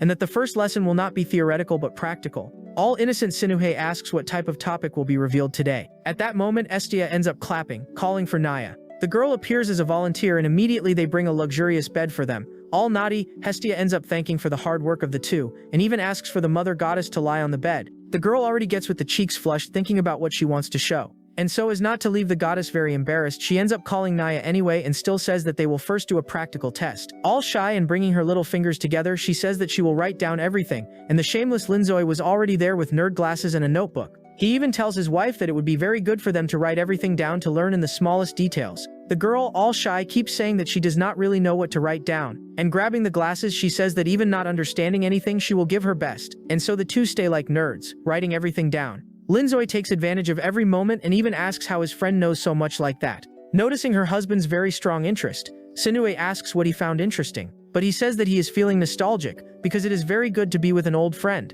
At that moment, the little blonde asks if they wrote it down well, and even says that now she will teach another technique. Poor Naya was just there standing serving as a guinea pig, and even makes a somewhat bored face. Ada tells her to pretend that she is finding it cool, and she stays there saying, wow, how incredible this is. And all nerdy, our hero together with his wife write everything down. A little shy, she keeps saying that this type of thing does not seem to be something that is done in front of other people, and Lilith stays there seeing how depraved the humans are. Naya stays there very still looking like a doll, and Lilith questions how they have the courage to do this. Writing everything down, Sinuhe says that it seems to be very interesting. Meanwhile, Lilith keeps saying that she will leave, because she does not tolerate this. The succubus is more Puritan than the other gods. Guys, our hero ends up showing his wife his note saying that they can test this later. The scene changes to the night. At bedtime, Lilith ends up placing herself between the two, saying that she has something very important. But the mother goddess says that she could deliver this report tomorrow very early. But the redhead keeps saying that she needs to deliver the report as fast as possible because it was urgent. All of that was just a little excuse, guys, just to get in the way of the two. However, Hestia ends up appearing there and already goes grabbing the girl, saying that she could not disturb the couple's moment. Thus, she ends up dragging Lilith out of the room. And all shy, Sinue asks her husband what they should do. Lilith keeps making a scene so that they would release her, and she even calls Hestia a shameless nun. I had forgotten that she was the creator of the church, and it is quite strange for her to know that kind of naughty thing. Keeping the door closed, she said that no one could disturb the couple, since the future of the universe depends on the child they generate, and if Lithik agreed not to interfere, she could be released. After opening the cabinet there, she realizes that Sinue only made bad food. She asks where the other ingredients were, but Litha says that the mother goddess had used them all. Then the girl says that it is impossible to eat this crap. Lithik agrees, saying that there looks inedible. Lore even said that if she just sauteed those tentacles it would be delicious. There was no need to have added poison. Next she ends up calling the redhead to help her. Lithith asks you if by any chance now the saint was resurrected, and she said not exactly. She explained to the little redhead that she is only alive there because of Linzoi's magic, and the redhead does not understand anything. She says she is only alive thanks to magic, and because of that all her personality, consciousness, and memory were original. She would only be able to return to the real world with her true body when all the gods were defeated, and she can only use her consciousness there because she defeated that god who had killed her. Lithith then asks if her mother goddess will also be eliminated, but the redhead pats her on the head, telling her to stay calm, because Linz truly likes Sinue, he would not harm her. Besides, it would not be necessary to defeat all the gods, eliminating them. It could be done in a non-violent way. And she even mentions that Linzoi, he spent many and many years thinking of a strategy so that this would work. Akubos even asks what strategy that is, but the saint joins her hands and says they should eat first and talk about it later. Thus she had prepared a pasta with tentacles. Lithith does not understand how she manages to cook something that looks so delicious, and with flushed cheeks, she said that her heart is beating even faster, wanting to eat this food. At that moment Naya appears, and she was together with the priestess, and, a little embarrassed, asks if she could also eat. The priestess says that they should not even ask, since the house does not belong to Hestia, and with a smile on her face the little blonde tells them not to worry about that, because there was enough food for all of them, and so they begin to taste the pasta, and they do this at Linzoi's door with Sinue, and they were all there curious to know what was going on. The priestess, she was with her little belly full, and even comments that the people there are very nosy. She wanted to know why they were so interested like that. Naya together with Isaiah explained that this is part of a prophecy. The child of the two would basically be the creator of the entire universe. This is because when the supreme creator disappeared and transformed into several godsrids, his power ended up being corrupted. And Sinuhe, who was the mother goddess, she would give rise to the new creator, and would only do so by having a child with a transmigrator. Naya explains that basically the war between the Eldritch was to decide who would be the father of the child. The little blonde agrees, saying that now that they have uncovered the truth behind the prophecy, more people may arise wanting to be with Sinuhe. The scene goes to the Church of the Pact. That nun, she was praying to the goddess who was the creator of the church. She wanted the goddess to bless there to be more marriages, since fewer people were willing to get married lately. And who appears there is precisely the little blonde, saying that there are few marriages because the rules are becoming very difficult. The guys also demanded a million things in order to get married, right? At that moment the nun, she even falls to the ground and asks if that was really Lady Hestia. She even thinks that her prayer was effective in bringing her there. At that moment the blonde asks that this little girl listen to what she has to say. Meanwhile the hero, he was having a meeting with his superiors. The situation was very serious, because the Salvation Association was losing many members. The guy says that a new time traveler was transmigrated to this world, and this person was eliminating members of the association, and we see that this guy was a redhead, and he was called Kira, and he was already known as the Eliminator. The guy was kind of crazy and he had barely arrived in this world, and he was already eliminating people. The guy admits, saying that before being summoned to this world, he had already eliminated many people. And he says that back on Earth he was being chased by police officers, since he committed many crimes. And while cleaning his blade there, he says that upon being transmigrated to this world, he would face it as if it were a chance to live in paradise. The soldier, he was all injured and still had to keep listening to this nonsense. With an evil look, the transmigrator, he said that he came to this world only to cause terror. But the association soldier, he said that he will not allow that. And at that moment he uses a magic, an extremely powerful burst of fire ends up hitting the transmigrator's chest. Thus the soldier ends up losing his life, using the rest of the little energy he had left. And the time traveler, he simply heals himself and even lets out a laugh. And next he hits the soldier's body, saying that that trash dared to dirty his clothes. At that moment a portal opens and a boy comes out from inside it. He asks if this guy is a new time traveler who came from Earth, and even makes a joke, saying that he had made that soldier into pieces. Kira turns around and asks who that subject was. The boy says that his name is Zero, and he was also a transmigrant who came from Earth. Yeah guys, now I am no longer understanding anything. At the beginning our protagonist said that he was the last one remaining, and now another one has already appeared, who had already been there for a long time. But calm down, because all of this here will make sense. The redhead asks if he also is part of the Salvation Society, but Zero said no. In fact, he even was, but today he is not anymore. And he even says that his intention is to create a paradise, and would like to invite Kira to have fun. But for this paradise to work, first they should defeat Simon and also Hestia, who was a time traveler, just like them. The scene returns to the church. Hestia had asked the nun to bring all the marriage records, and looking at the rules, she told the nun that those rules were very harsh. And while twirling the pen, she kept saying that because of that it was being difficult for Linzoi and also for Sinuhe to get married. The nun comments that those two, they must be very important people, since even she was there trying to make the rules more flexible. And the little blonde explains that Linzoi, he is the original transmigrator, and also the strongest, and Miss Sinuhe, she was the mother goddess. And of course the nun already gets frightened. She was thinking that the world was going to end, but the little blonde keeps laughing, telling her to stay calm, and even gives an idea to improve marriages, making things easier and simpler. and giving a smile Hestia. She even has an idea of creating a party hall for the married couples, but the nun, she was dying of fear, thinking that when a goddess and a human get married, there would be a great war, and she even thinks that the Church of the Pact will be to blame for all of this. The scene returns to the mansion. The hero was saying that if by any chance Linzoi was really the true and original Linzoi, he was only there pretending that the world was a game, marrying a goddess. He was even worried thinking about what goes on in his head. At that moment he ends up knocking on the door and a tentacle ends up throwing the guy far away, and we see that Sinue, she did not manage to reach the final step with our protagonist, and had even trapped everyone with the tentacles. Later he ends up going in to talk with the two of them. Now he was convinced that that was the true Linzoi, and even calls him sir. Our protagonist asks why only now he is believing. He becomes serious, but right after that he kneels and throws himself on the ground asking for forgiveness. But Sinue and she gets jealous and goes there telling the guy to move away from her husband. Next the guy recomposes himself and tells all the information that he obtained from the association. He also mentions an assassin who was Kira, who ended up being transmigrated to this world. He says that the guy is already being known as the Eliminator. At that moment, our hero stands up saying that he will take a look. His wife pulls him by the clothes and said that she would also like to go there to help him, and with a smile he said that it was all right. The scene goes to near the Forest of Barns and he had opened a portal. After coming out through the portal, Linzoi keeps saying that this must be the place. The girl, she was worried and even felt a frightening aura. As she was the mother goddess, she felt fear of this oppression. And all worried, she said that the evil aura that he had left was truly horrifying. But our big boy says that another person must have passed by there, and all curious she asks who this person would be. Using a magic, our hero, he manages to identify who had been there, and said that this person was very dangerous. His magic ends up creating a screen where he was live with that guy he was mentioning. Neve mentions that this guy looks a bit like Linzoi, and the boy welcomes our protagonist, saying that it has been quite a long time since they last saw each other. But Linzoi already ends up punching that screen and still says that he does not have time to reminisce about the old days, and with a sarcastic smile, Zero keeps saying that he also does not plan to spend much time talking. In fact, he just wanted to talk about his paradise activities, and says that his plans were not stopped, and also says that he will not let Linzoi fulfill his wish, which is to take all the time travelers back to Earth.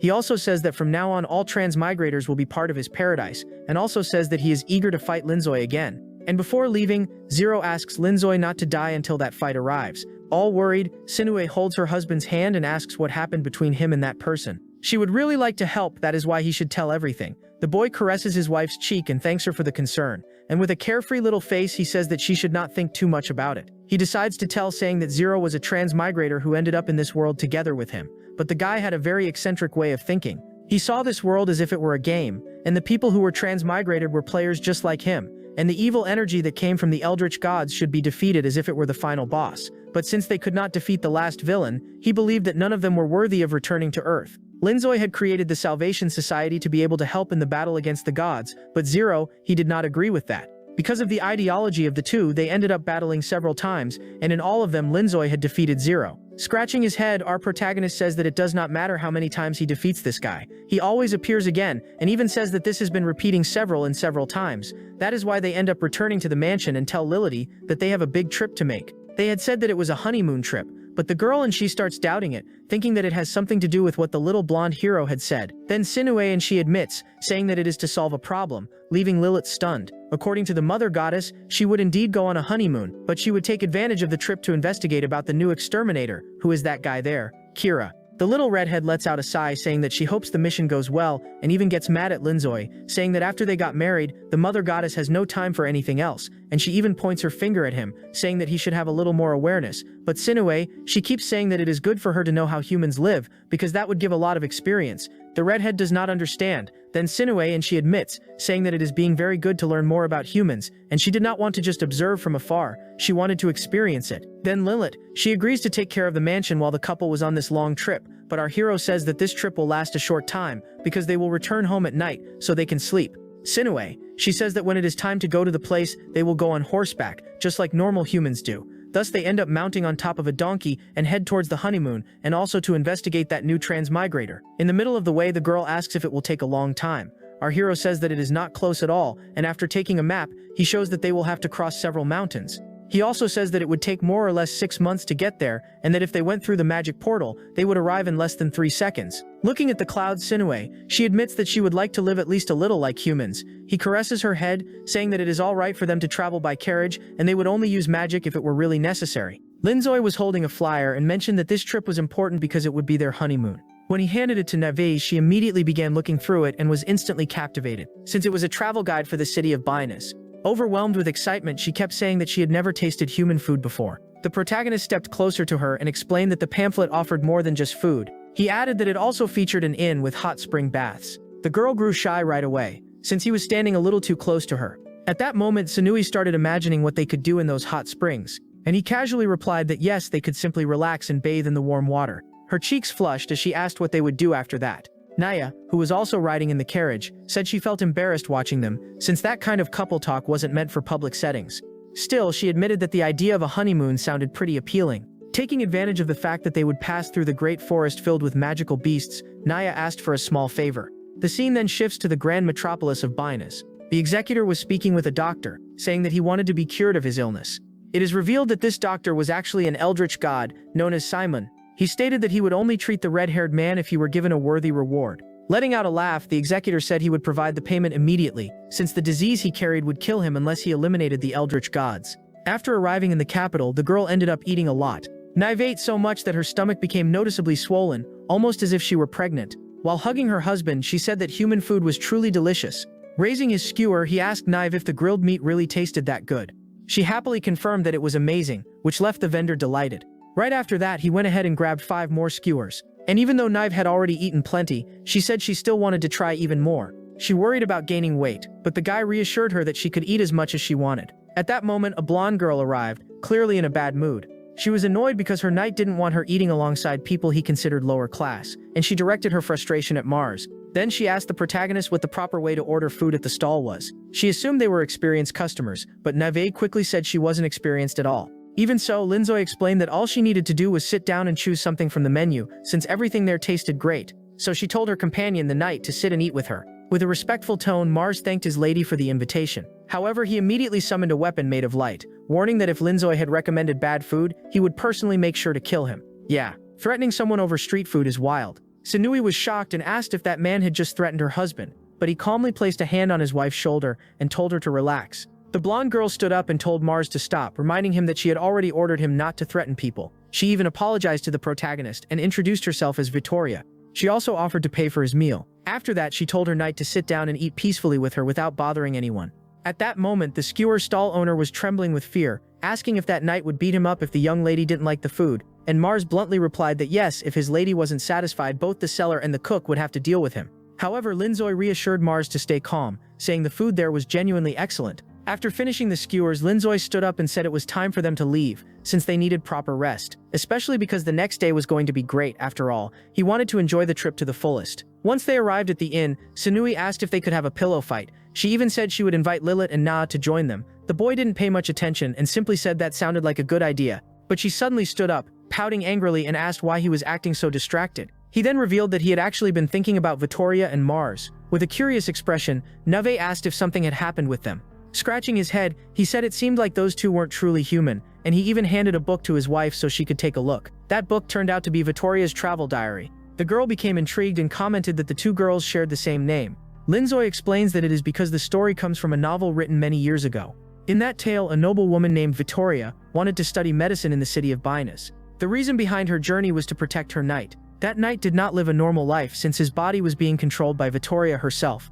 According to the story, Vittoria developed an unhealthy obsession with Mars after his death. She refused to accept that he had passed away and left her behind. Because of that, she used magic to manipulate his body. While holding an orange, Linzoy reveals that her goal in studying medicine was to bring her beloved back to life. He asks Sunui if she knows of any eldritch god residing in that city, and she replies that it is the god Simon. That meant that once she reached Binas, she would seek out this doctor, Simon, in order to learn resurrection magic. The scene then shifts to the clinic in Binas. We see Simon running away, badly injured, while the executor chases him, declaring that he will eliminate all eldritch gods. He even says he feels disappointed, since that god turned out to be very weak. Simon admits that he is not a god suited for combat. He even shows a picture of the protagonist and his wife, saying that those two are far stronger and could be better targets for the executor. Letting out a laugh, the executor says that sounds interesting and decides to go after them instead. Right after that, he throws his blade to finish off the god. However, the blade collides with a magical portal, and we see that Simon has already recovered and managed to escape. With a sinister laugh, the executor says that this is going to be fun. But in reality, we discover that he has been trapped inside an illusion the entire time. Yeah, bro got put in a side quest he can never finish. Simon had cast an illusion on him, forcing him to endlessly hunt eldritch gods for eternity. A nurse appears and tells Simon to stop fooling around, since they have a new visitor. As he stands up, Simon replies that he is not joking at all. He even tells Mecca, his nurse, that the red-haired boy suffers from a condition where he will die if he does not hunt eldritch gods. That is why he placed him inside the illusion, leaving him trapped there. This explanation leaves the woman looking completely bored. Right after that, he goes to meet the next patient, and along the way he comments that it would actually be convenient if that executor really did kill the other gods. We then see that the one who arrived for treatment is Victoria.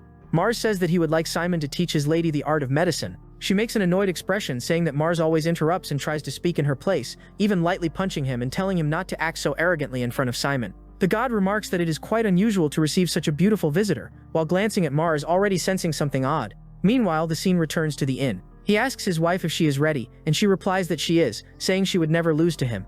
The blonde girl and Lilith were also ready. After casting a spell, he declares that he will not hold back since this is going to be a real pillow war. He uses his magic to launch all the pillows at once, hitting Lilith right in the face. With flushed cheeks, she asks the mother goddess to avenge her. At that moment, Simon begins using her tentacles, declaring that she will avenge her friend Lilith. And just like that, she easily restrains the protagonist, since tentacles happen to be his weakness. Yeah, man really has a built-in counter. Meanwhile, inside Dr. Simon's office, Mars is explaining the situation, but he finds it strange that Simon called him alone into the room. In a serious tone, the god tells them not to try hiding anything from him, even questioning why a noble girl would want to learn medical magic from an evil god. At that moment, Mars realizes that he has somehow returned to that same room again. Victoria admits that she cannot deceive Dr. Simon and proceeds to tell the entire story, explaining that the two of them grew up together but he eventually died. Since he passed away before her, she made sure he would still remain by her side. When she deactivated her magic, Mars's body collapsed onto the floor. He was only alive because she was controlling his body with her magic. However, she wants to truly revive him, and for that reason she asks if Dr. Simon can help her. Simon says that he can assist her, but he requires a reward in return, telling her to think carefully about what she is willing to offer. Meanwhile, he will attend to another patient. The scene then shifts to the great magical forest, where Sunui says that the battle from the previous night was very fun. While stretching, she asks Linzoe if they can now help Naya. He replies that yes, since they are currently passing through the very forest where she requested that favor. Suddenly they come face to face with a giant carnivorous plant. Since Sinui was quite innocent, she asked if that was the fruit they were supposed to collect. But when the creature tried to attack them, she quickly realized that it was definitely not just a fruit. After defeating the monster, Linzoe explained that the fruit they were looking for was called a watermelon. According to Naya's instructions, they needed to follow a long river in order to find them.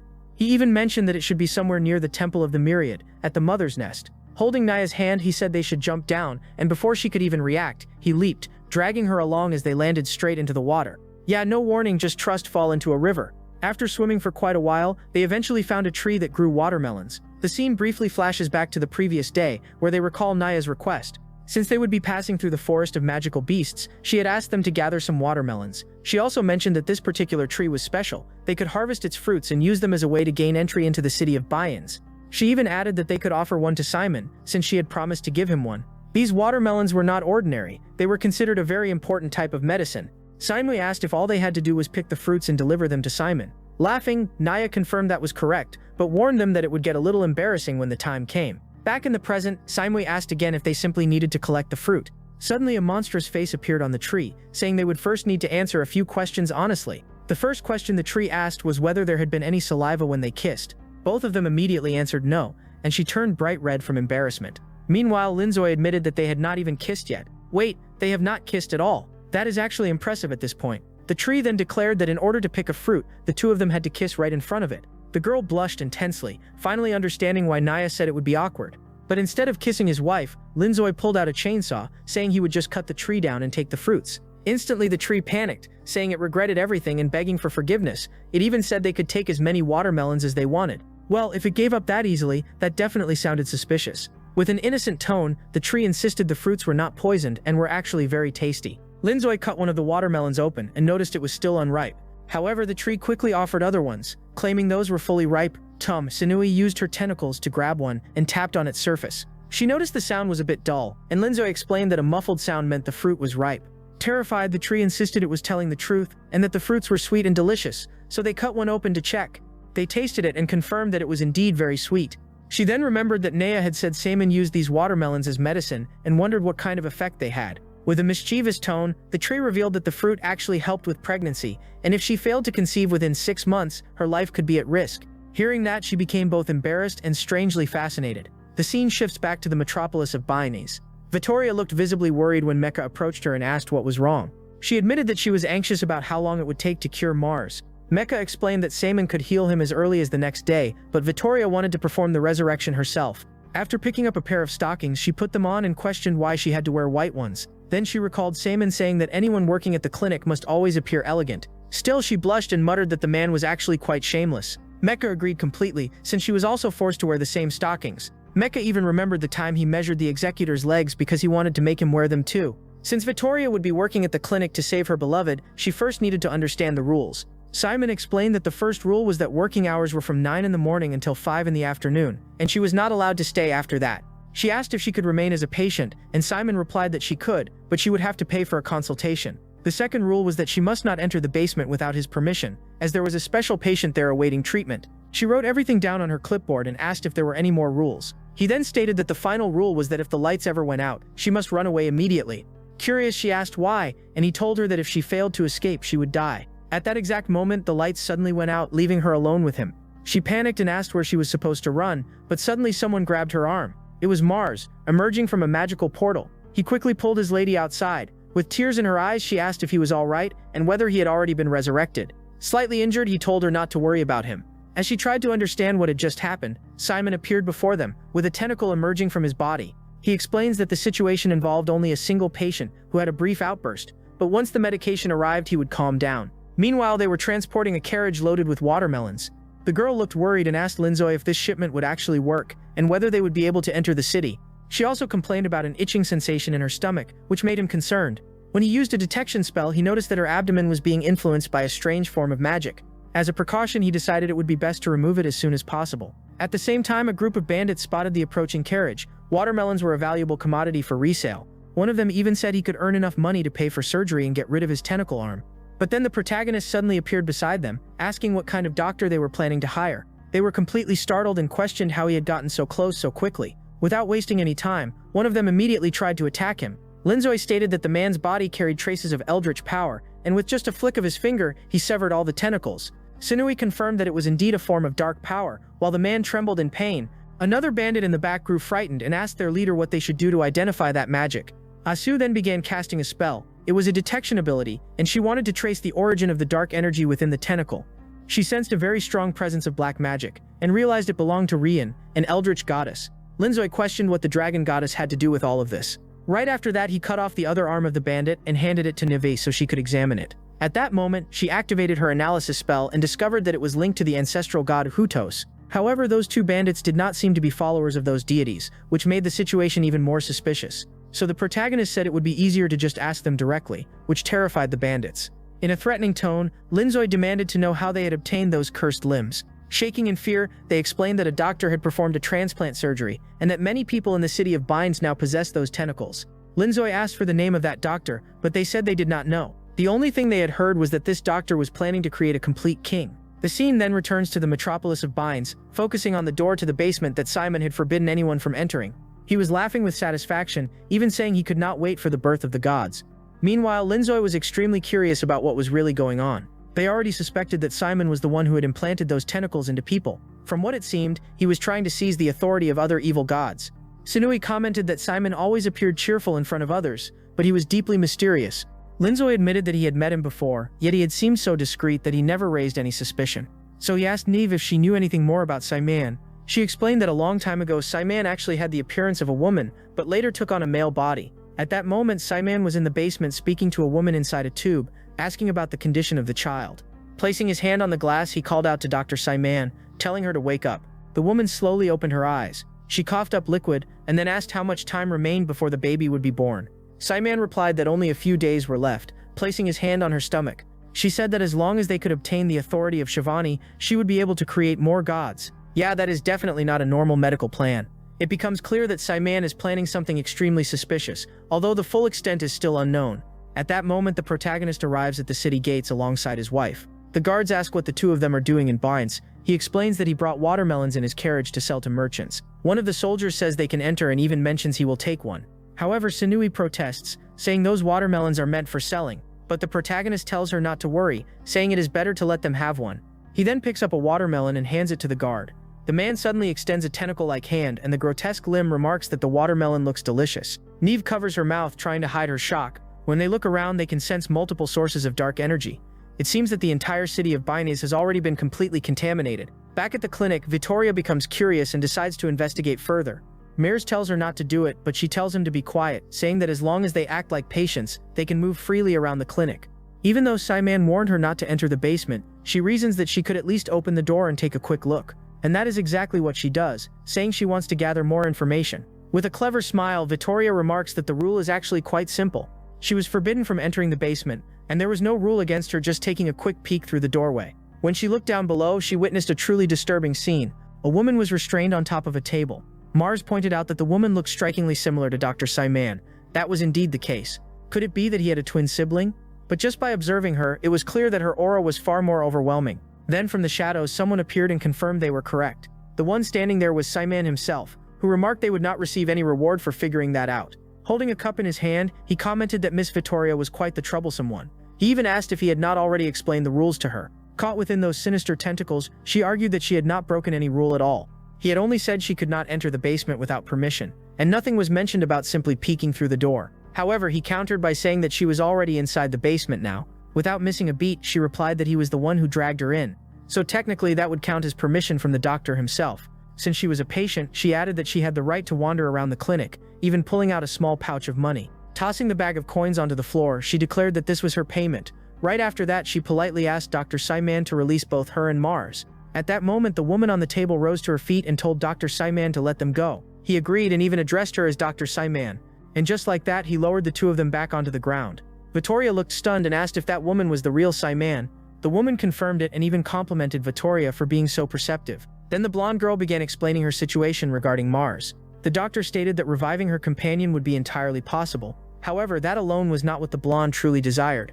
She wanted the power to become an eldritch goddess and turn Mars into her familiar. Only then could she remain by his side forever, since they had promised to spend a lifetime together. Not too far from there, the protagonist commented that Bines always gave off the same unsettling vibe. Sanui grew curious and asked what he meant by that. Linzoy explained that the place was essentially a full-blown nest of evil deities. Even so, he reassured his wife Neva not to worry, since Bines had always been prone to dark disasters, and it was not their fault. Knowing that all of this was caused by Simon, Neva asked if they truly intended to deliver those watermelons to him.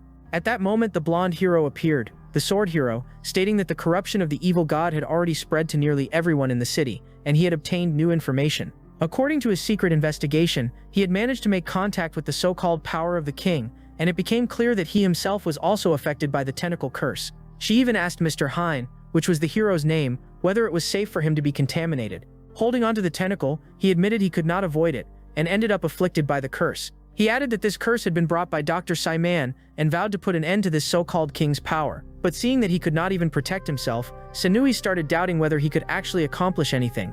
Yeah, confidence level not looking great. The protagonist stated that Simon alone would not have been able to spread the curse so quickly, and likely had assistance from the heavens. However, Rian was still investigating further details, so he could not confirm whether the contamination was solely caused by the malicious Simon. At that moment, they began observing the sinister entity looming before the city of Bines. The girl grew frightened and asked what on earth that thing was, and the blonde hero explained that it was the evil force possessing the entire city, and that very power had been placed there by Simon. Linsui then asked his wife if she recognized the creature in the sky, and she said she did, but what shocked her was how such a thing could even be possible. Now intrigued, Linsui urged her to explain immediately. She then revealed that the severity of the situation might go beyond anything they could imagine. At the beginning of this era, after the death of the creator, the first war among the gods took place, though back then, they were not yet eldritch gods. In those early days, the gods were benevolent and fought together against a common enemy. That enemy was the Insane Watcher, a one-eyed monster from the dark side. He was a vengeful creator, the first great eldritch god, Bermoto. The once benevolent gods knew that Bermote would eventually return in an attempt to become the new creator. Thus, all the righteous gods and Bermote clashed in a war that ultimately came to an end. However, the gods paid a heavy price, and those who survived ended up being influenced by Bermote, the dark god. As a result, they transformed into eldritch gods themselves. Some gods lost those most dear to them during the battle against Bermoto, and we see Simon in a female form holding a male body. At that time, Bermote was supposed to have been permanently banished from this world. Sanui says this, but what she never expected was that this creature would return just as it did, and now. In other words, guys, those gods who were fragments of the creator were not evil to begin with. They only turned into malevolent gods and started fighting each other because of Bermoto's influence. Linsoi starts reflecting on this, and then he suddenly leaps forward. He moves closer to that massive eye, saying he is just going to take a quick look. and of course the girl becomes extremely worried about her husband. As he gets very close to the god Bermoto, Linsoi realizes that it still has not fully recovered. Sinui arrives up there and warns that staying near that monster is incredibly dangerous. So Linsoi ends up summoning a weapon and immediately starts poking the creature's eye. And just like that, a massive explosion occurs. But Linsoi explains that this was not the real body, just an illusion meant to scare them. That monster was probably using Simon to gain control over the city. At least that is what Linsoi was thinking. Or maybe Simon is actually cooperating with that evil monster. Since they would need to gather more power from humans to enter this world, Sinui assumes that Bermote might not be strong enough yet. But one thing was certain, it was obsessed with this world, and all they needed was to find out why. At that moment, Simon appears, saying they could simply ask her for that information. She also mentions that as an evil goddess, she is known as the Lady of the Occult. Placing a hand on her belly, she welcomes Nemve and Linsoi to the city of Binance. Sinui asks how she returned to her old body, and why she is holding her stomach like that. It turns out she is expecting children, and she even invites them to talk at her clinic. Meanwhile, Zero is over in Egypt, or at least somewhere that looks like Egypt. Yeah, this guy really loves dramatic entrances. We already know he is a troublemaker, and his main goal is to eliminate Linsoi.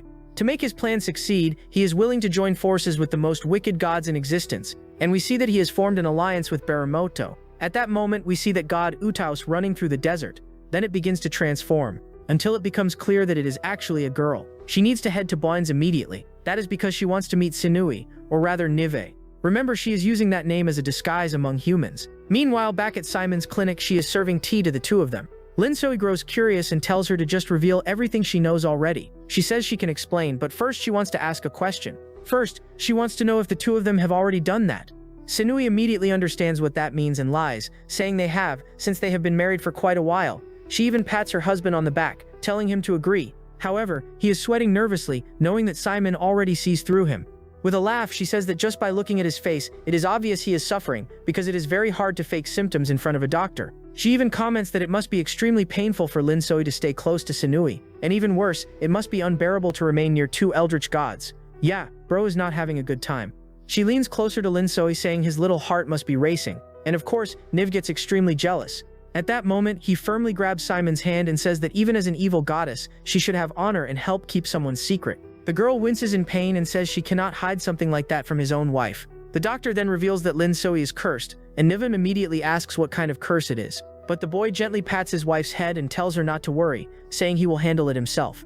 Then Simon reveals everything, saying they will never be able to have children because Linsoi carries the curse of a traveler. This curse causes his heart to ache whenever he is near gods like Zelds, and the closer he gets, the stronger the pain becomes. That is why they have not done anything yet, guys. He was not stalling at all. She even explains that to fulfill the prophecy, he would need to have a child with Sinui, but because of this curse it is impossible. She adds that if he forces himself to stay too close to her for too long, his heart will eventually explode. Hearing this, Niven feels deeply saddened and asks why he never told her before. She feels terrible for causing him pain just by being near him, and asks what she can do to help.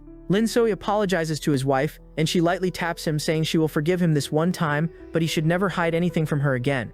Simon then asks if they are really not going to argue anymore and why they made up so quickly. Must be love, huh? At that moment, Nurse Mecha arrives and says that a new patient has come in. The doctor asks if the other doctor Simon can handle it, but the nurse says no, because the other doctor has already died. She was completely startled. What do you mean he is already dead? Meanwhile, we see that other eldritch goddess, Utas, with her mouth wide open. Yeah, that is not a good sign. And just like that, she begins devouring a body. And the body she had just consumed was actually Simon's. She even comments that her energy has already been restored. Mars steps in front of Vittoria and declares that he will protect his lady. But Utaus casually says that those two humans barely have any energy, so she does not even bother eating them. Savage, honestly. Simon then arrives at the scene and asks Utaus what exactly she has been doing. At that moment, Utaus's eyes begin to glow, and she explains that she devoured that other Simon to recover her strength. She even asks for another clone to eat, but Simon grabs her cheeks and instead serves her normal food. After they finish eating, they can talk about the situation she is in, since she first needs to deal with that overly affectionate couple. We see that Nivas is deeply in love with our hero, and this leaves Simon feeling extremely embarrassed, since being around such a lovey-dovey couple is just awkward. Only those who have experienced it know how uncomfortable it feels. Everyone there is feeling secondhand embarrassment from the situation. Niva also shows up, saying that they should eat first and talk afterward. She even asks the male Simon to bring her another bowl of soup. The female Simon complains that Naya should not just walk in and treat everyone like her staff. Naya admits that she is no longer an evil goddess. However, she says she can still help resolve the situation, but Simon argues that with Naya's help, things would only get worse, Outside, Vittoria notices that there is a meeting of evil gods happening and even wants to join, since her wish is to become a goddess as well. The scene then shifts to later, down in the hospital's underground area. Simon is there with Linzoy and the other gods, saying they need to organize themselves before sharing information. Simon explains that this monster is connected to multiple events happening around the world. That is why she has been aware of Baramot's existence for quite some time. She knew that sooner or later it would return. Because of that, she began preparing in advance and started creating numerous clones to form the perfect evil god. That is why she arrived in the city of Butaus before him, and began spreading contamination among the people there. Soon after, strange patients coming from paradise started appearing. Remember, they call paradise the place our protagonist came from, which is Earth. It is basically like a parallel universe. Simon asks if Utaus was also attacked by those people from paradise. Utaus says yes and explains that those people are extremely powerful, and even an eldritch god would struggle to defeat them. Naya comments that they must indeed be strong if they manage to attack an evil god. Our protagonist explains that people from that paradise usually attack first, then try to infiltrate and launch a second wave. Classic strategy, honestly. But Simon reassures him that there is no need to worry, because once she noticed the problem, she made sure to protect the clinic. So now it is clear that she was not behind Baramot, guys, it was actually Zero. Plot twist, but not really. Vittoria asks Mars if he heard what they were discussing in the underground area. Mars confidently says that those gods are weak and that his lady is far more powerful than them. She pouts and calls him a liar, saying she does not want to hear such flattery. However, he insists that he is telling the truth. At that moment, Zero appears right in front of them, saying he could help. Mars immediately draws his energy blade and asks who that boy is. He replies that he is someone who can offer assistance. However, he wants them to do him a small favor first. If they help him, he will turn her into an evil goddess. But the girl says she does not trust him, so he tells her that she can trust him, because he already did something like that in the corridor. The girl is immediately shocked, placing her hand over her face. Holding a photograph, he explains that her friend went to Dr. Simon's office for treatment but never returned. So all she has to do is find him inside the office and strike him with that blade. If she does that, her wish to become an eldritch goddess will come true. Holding both the blade and the photo, she says she understands, and with a smile, Zero says he will be waiting for her actions. The scene then returns to the clinic where we see that she has told everything to Simon. Simon takes the blade and asks if Vittoria knows that man, but she says she does not. Looking at the blade, he realizes it is not strong enough to eliminate that patient, so the man must be planning something else. With her head lowered, she agrees and says she does not really understand that man's intentions. Then Simon hands the blade back and tells her to do whatever she thinks is best. She asks if he is serious, if she can really strike the executor, the red-haired guy, with that blade. Simon agrees, saying she can do it, since they need to figure out what their plan is. However, Vittoria does not have the courage and asks Mars to do it instead. And if things go wrong, he can just run away. Simon states that everyone there is on her side, and if things get critical, they will step in to help. Hearing that, Mars declares that he will go ahead and carry out the mission. He approaches the red-haired man and readies his blade. And in that exact moment, the entire clinic suddenly explodes. Looks like that was Zero's plan all along. Naturally, Simon is filled with regret, since her clinic has been destroyed, and she starts complaining, saying that that jerk made sure to wipe everything out. She even mentions that she bought that place after saving money for a very long time. Meanwhile, Naya is in the background laughing it off because she knows very well what it means to work for a living. Linzoy tells her not to worry about material things, since she can always buy another one. Then, pointing at the executor, he says that Guy is about to cause serious trouble. Enraged, the man demands to know how the eldritch gods dared to deceive him. Mars tells Lady Vittoria that it is dangerous there, so they should retreat. Meanwhile, Simon argues that they did not deceive anyone, especially since he never even paid the consultation fee, and when dealing with troublesome patients, they use more drastic treatment methods. She tells Utaus that she has some unfinished experiments in her secret lab, and if the opportunity arises, she should help deal with them, but for now she needs to handle this patient. With that, the gods leap into action, and Utaus says she will assist her sister behind the scenes, then asks what they plan to do. She is referring to Navi, but Zero suddenly appears, provoking them and saying that Navi is not going anywhere. At that moment, Utaus shifts back into her humanoid form. She seems happy to see Zero again, while he smirks and says that the little mummy has run into him once more. However, he apologizes for failing to eliminate her the last time. Utaus's expression instantly changes as she says she does not want to die. Madia steps in, pointing out that he is at a numerical disadvantage, and even if his power rivals Linzoy's, he cannot defeat all three of them together. He admits that she is right. The numbers are not in his favor. However, time is on his side, and he reveals a magical hourglass. Then he declares that he will return things to the beginning, and in that instant, both Sinui and Linzoy are turned into children and sent somewhere else. Our protagonist explains that this is a special space created by Lin's ability. Lin possesses the power to record history and insert fragments of it into different moments. She asks how he managed to record a moment from when they were children, and our king cannot answer that question. What concerns him now is how much power they still have in these childlike forms. He tries to cast a very powerful spell, but only manages to produce a small flame in his hand. After focusing, Sunui says she can only use enhancement magic. So yeah guys, they are in serious trouble, and to make things worse, a massive monster appears. They are trapped inside that magical hourglass. That is what Zero says. Nadia claims that it is not a problem at all. All she needs to do is hold Zero off for a while so that Linzoy and Sunui can escape from inside. But Zero knows that Nadia has lost her Eldritch Goddess powers, and he quickly strikes her from behind. Laughing, he says she will never be able to stop him, and she collapses defeated on the ground. Because of this, Utaus becomes furious and grows in size. She tries to crush Zero, but he leaps high into the air. Mars asks Vittoria if they should intervene, but she says they do not have enough strength to help in the fight, and if she makes the wrong choice, she could put both of them in danger. Changing his expression, he says he owes her nothing, and at that moment he declares that she is going to die. He attempts to strike his lady, but she steps back, asking what he is doing. Frightened, she asks who he really is, and he reveals that he is the real Mars. At that moment, Simon emerges from one of the portals. If they fight in the upper part of the city, they will not have to worry about harming civilians. Simon says she does not need the doctor's help to deal with this guy, since she defeated him alone last time. But the executor says he will not fall for the same trick twice, and by opening a portal he summons an ally, and that ally turns out to be Nurse Mecha. Simon asks why the nurse lured her there, and kneeling respectfully she apologizes to the doctor. Simon wonders if it is because of the white stockings she forced her to wear, but the woman says no, and even admits she actually liked them. She simply reveals that she is a member of Paradise. Then she pulls out a massive syringe and charges straight at Simon. Yeah, definitely not a routine checkup. The executor starts licking his blade, while from a distance Hein watches everything and says it is exactly as Lord Yugal had described. The Order of Heroes is there to try to stop the Battle of the Gods. Meanwhile, inside the hourglass, our hero is struggling to survive. He asks Nive whether she can actually use her power, and with confidence she tells Linzoy to leave it to her. With her fist clenched, she activates a strengthening spell and delivers an incredibly powerful strike. That hit is so strong guys that it completely destroys the monster. And just like that, it gets blasted far away. Full of pride, she says the problem is solved, and he asks, what kind of enhancement magic is that? She replies that she only boosted her power a little. Clapping his hands, he realizes just how strong his wife truly is. She asks if they are going to leave now, but the boy says there is no need to rush, since they can make use of this place. They are in a location where time does not exist, but Sinui looks completely confused. That means even if they spent 10,000 years here, no time would pass outside. This is also the place where Zero stores the fragments he has collected, so from here they can travel back into the past. Zero comments that Utaus is being overly cautious, but the mummy girl argues that she is fighting carefully because her opponent is very quick at hiding. She is also being careful not to step on people, and with a flame in his hand he says he does not care about innocent lives, but Utaus gets extremely angry and declares that she will not tolerate that. The hero asks Lord Yugal why he has not appeared yet. Inside the hourglass, our protagonist picks up a time machine, and it turns out to be nothing more than a desk. Yeah, totally normal time travel device. Sinui cannot understand how that thing is supposed to send them through time, and he explains that it is simply a device capable of opening spatial portals. By entering the drawer, they can access a time paradox.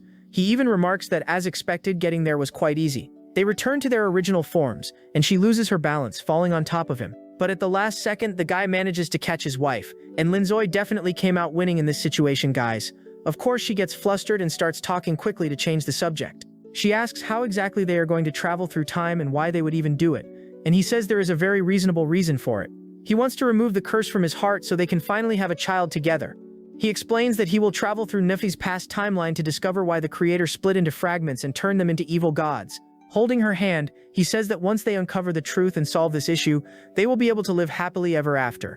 But she becomes sad, saying that the Linzoy from the past would not recognize her, yet he replies that his past self will probably like her, since the present version already does.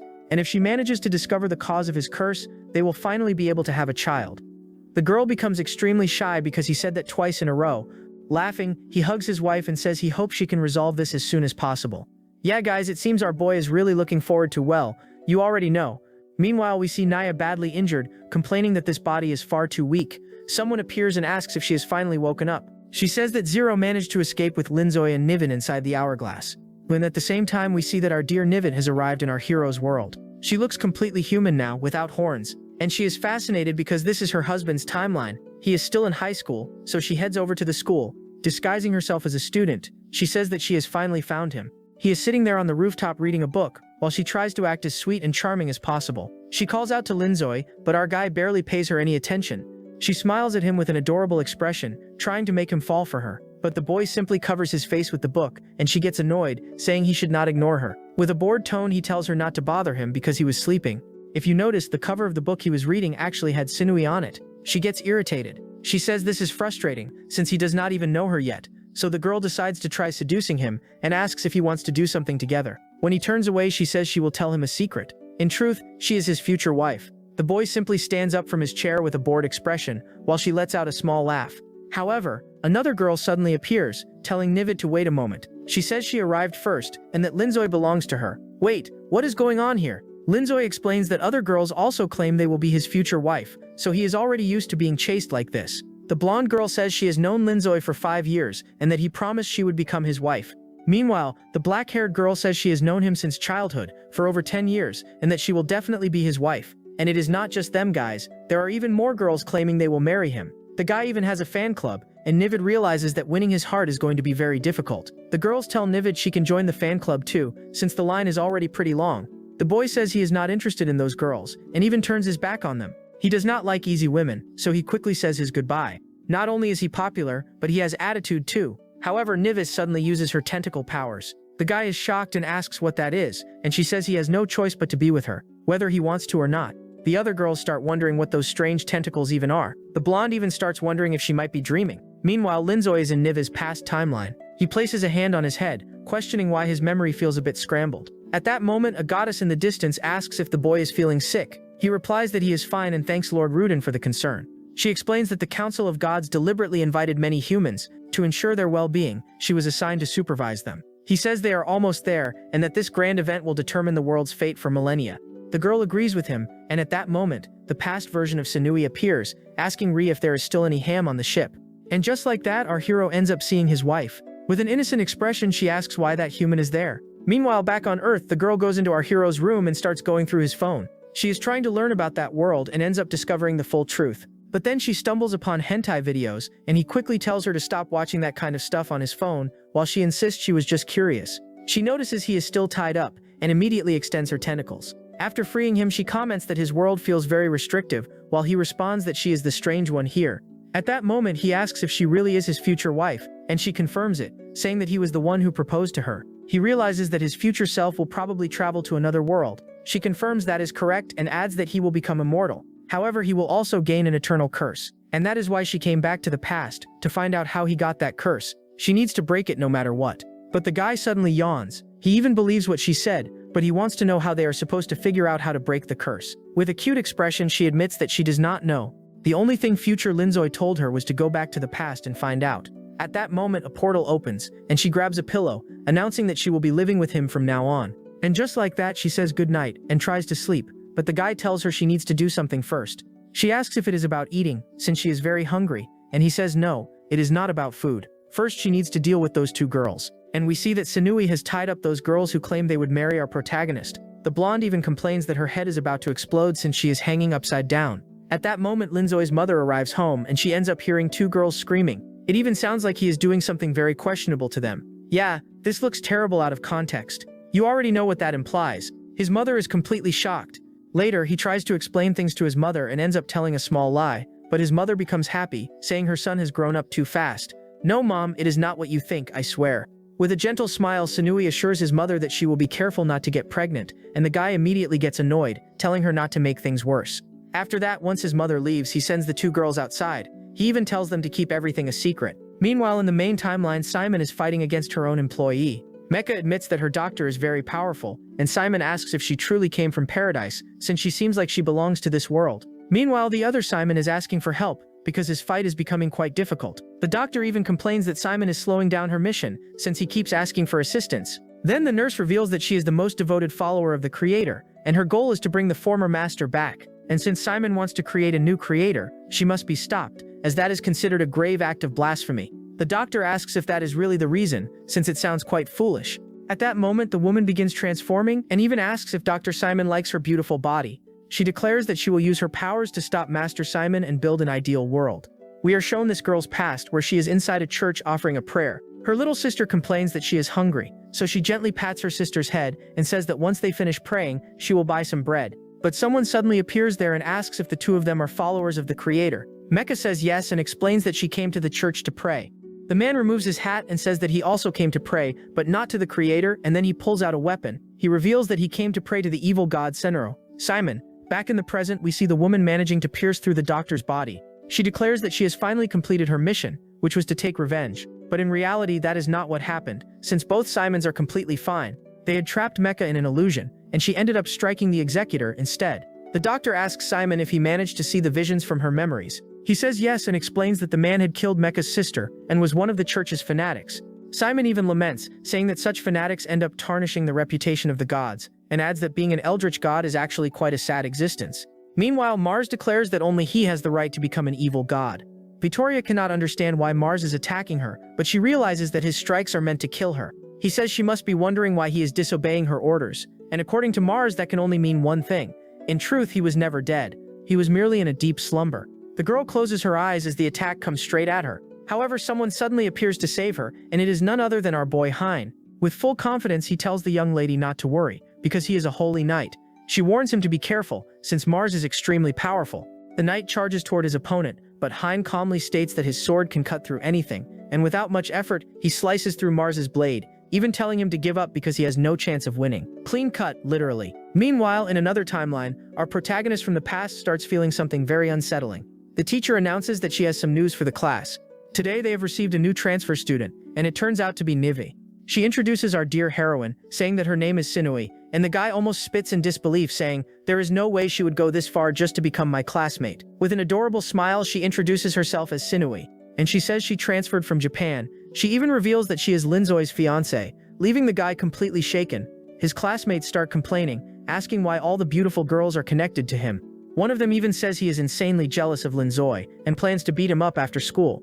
However, Sinui steps in and asks how he dares to threaten her fiancé. The teacher, trying to smooth things over, says that Sinui can sit next to her fiancé since there is an empty desk, and she realizes this is the perfect chance to stay close to the one she loves. The boy asks if this eldritch goddess has no sense of shame, and she replies that she does not, even saying that he has to go out with her during lunch break. But he refuses, saying there is no need, since he has to study and cannot waste time on this whole time travel nonsense. But she insists that she will use the break to go buy a swimsuit for swimming lessons. With a suspicious look, he asks if she wants his help choosing the swimsuit. She says yes and even asks with curiosity if he would not like that, telling him to imagine her trying on outfits in front of him. And the shameless guy instantly blushes, saying he definitely wants to go with her. The teacher tells Linzoi to be quiet since he is speaking too loudly, and even asks what he was talking about, and he quickly plays it off, saying it was nothing. After that, they head to the bus stop, and he complains that it is way too hot. That is because the other girls came along and are clinging to him non-stop. The black-haired girl says they cannot let Linzoi go out with that new girl because she will make him fall in love. With a tired expression, our protagonist says those girls are way too clingy. Pointing at him, they declare that they will not allow him to be alone with that girl because she is dangerous. They even start imagining that after buying the swimsuit, he will be taken somewhere a bit more heated. Yeah, their imagination is working overtime. They keep saying that Linzoi is going to fall under her spell. With a mischievous smile, she says that she and Linzoi have already gone much further than that. But the blonde refuses to believe it and says she will beat the newcomer by picking the best swimsuit. Our guy says they can try whatever tactics they want, but he will not fall for their tricks. However, at that exact moment, he suddenly experiences a vision, guys. And in that vision, the two girls are badly injured.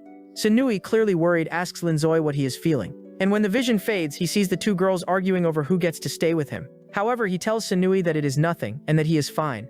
Even so, he had just seen something very disturbing and starts wondering what that was. At that same moment, in the other timeline, present-day Linzoi comments that he also feels some kind of memory interference. He even wonders if Niviv has already figured out the cause of his curse. At that moment, he arrives at a special place and opens a door.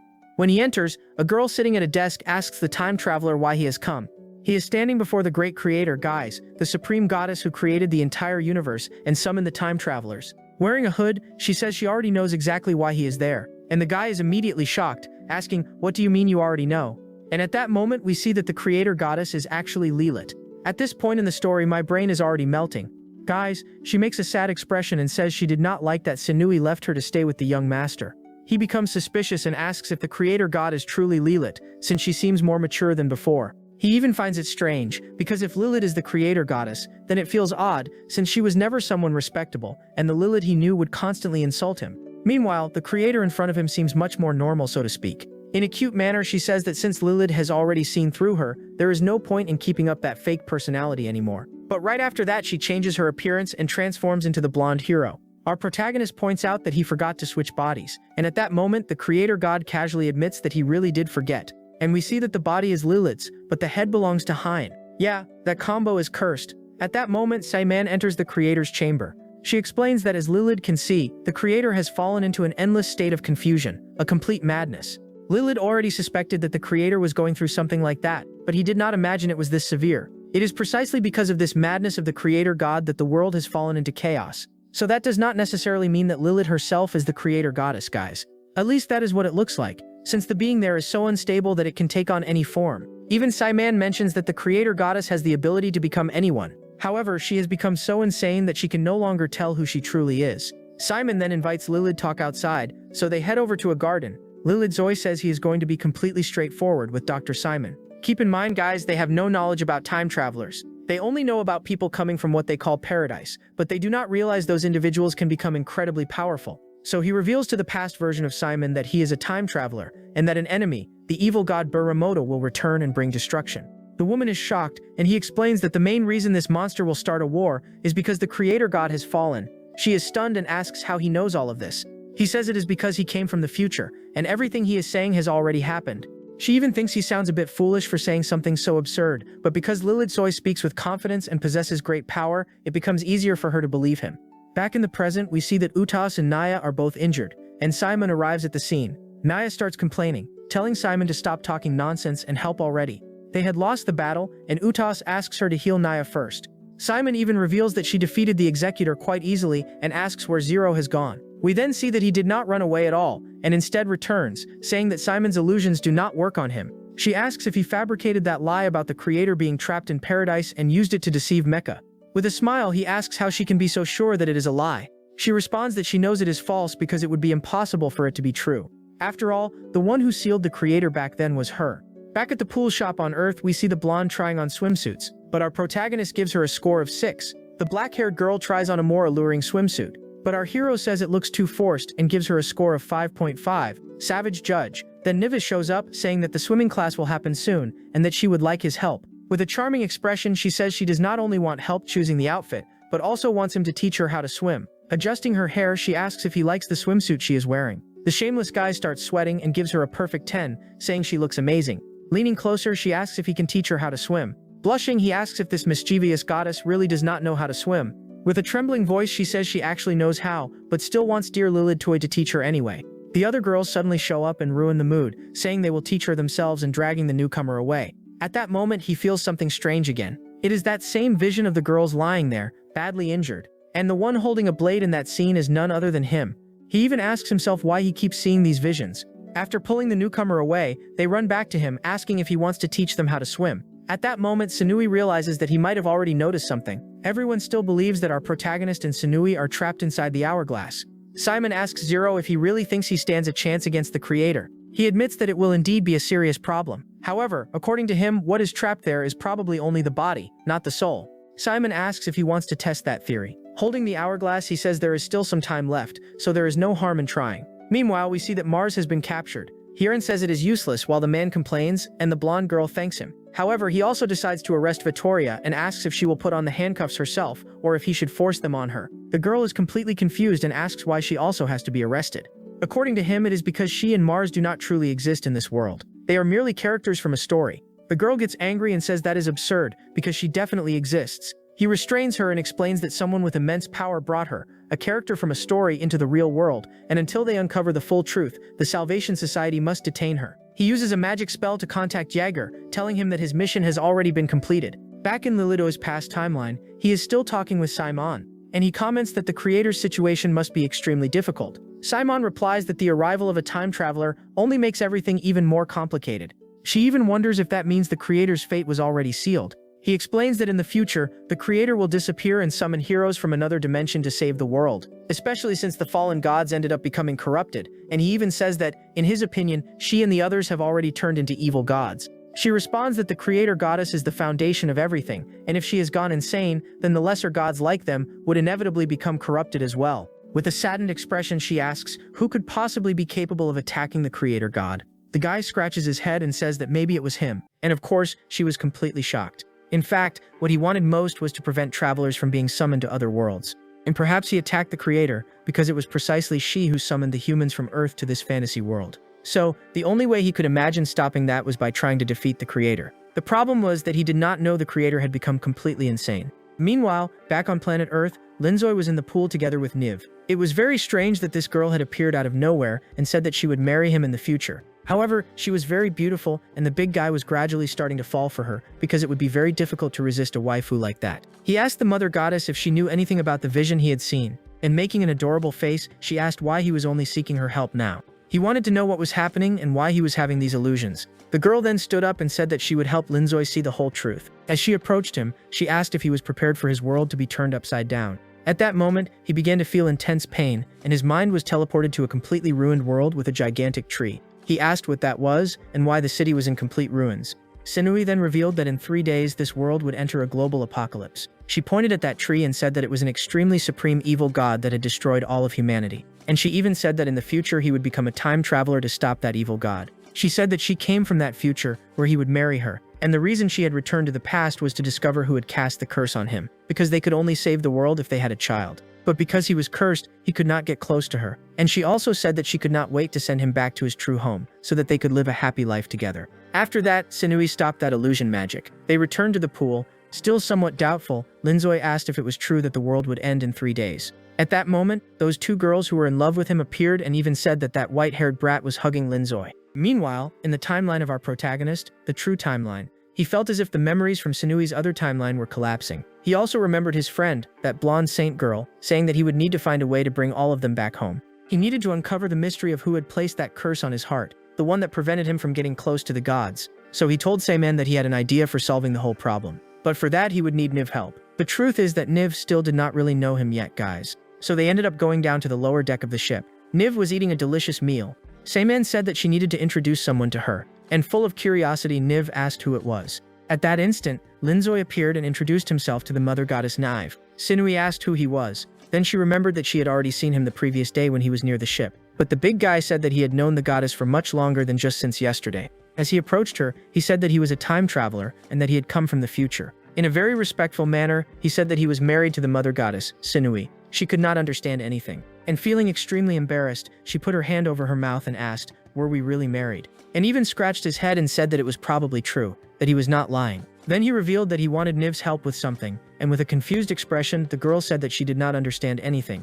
And with a smile, he said that she did not need to worry, because he would explain everything properly. After he talked to her, the girl would end up forgetting everything because he would return to his own timeline. He explained everything, guys, saying that he had been sent to this world, that he came from Earth, that he had a curse, that he could not get close to her, and everything else. Meanwhile, in Sinui's timeline, where she had traveled back to the past on planet Earth, she was also trying to convince Linzoy to discover the reason behind that curse. She asked if he had really believed her, because he seemed very calm about the whole situation. At that moment, he offered her a cute little can of soda. She thanked him, saying that he was very kind. At that moment, he asked whether there was no other way to save her world. But the girl said that unfortunately the apocalypse was unavoidable. The author was really inspired on this day, huh guys? She hugged the big guy, and he became very shy, and she said that the only way they could save the world was by having a child. And while whispering in Linzoy's ear, she said that this was the only reason she had come to Earth. Yeah, it looks like this boy is going to get lucky, huh guys? Meanwhile, back in Linzoy's dimension, they were preparing for a surgery.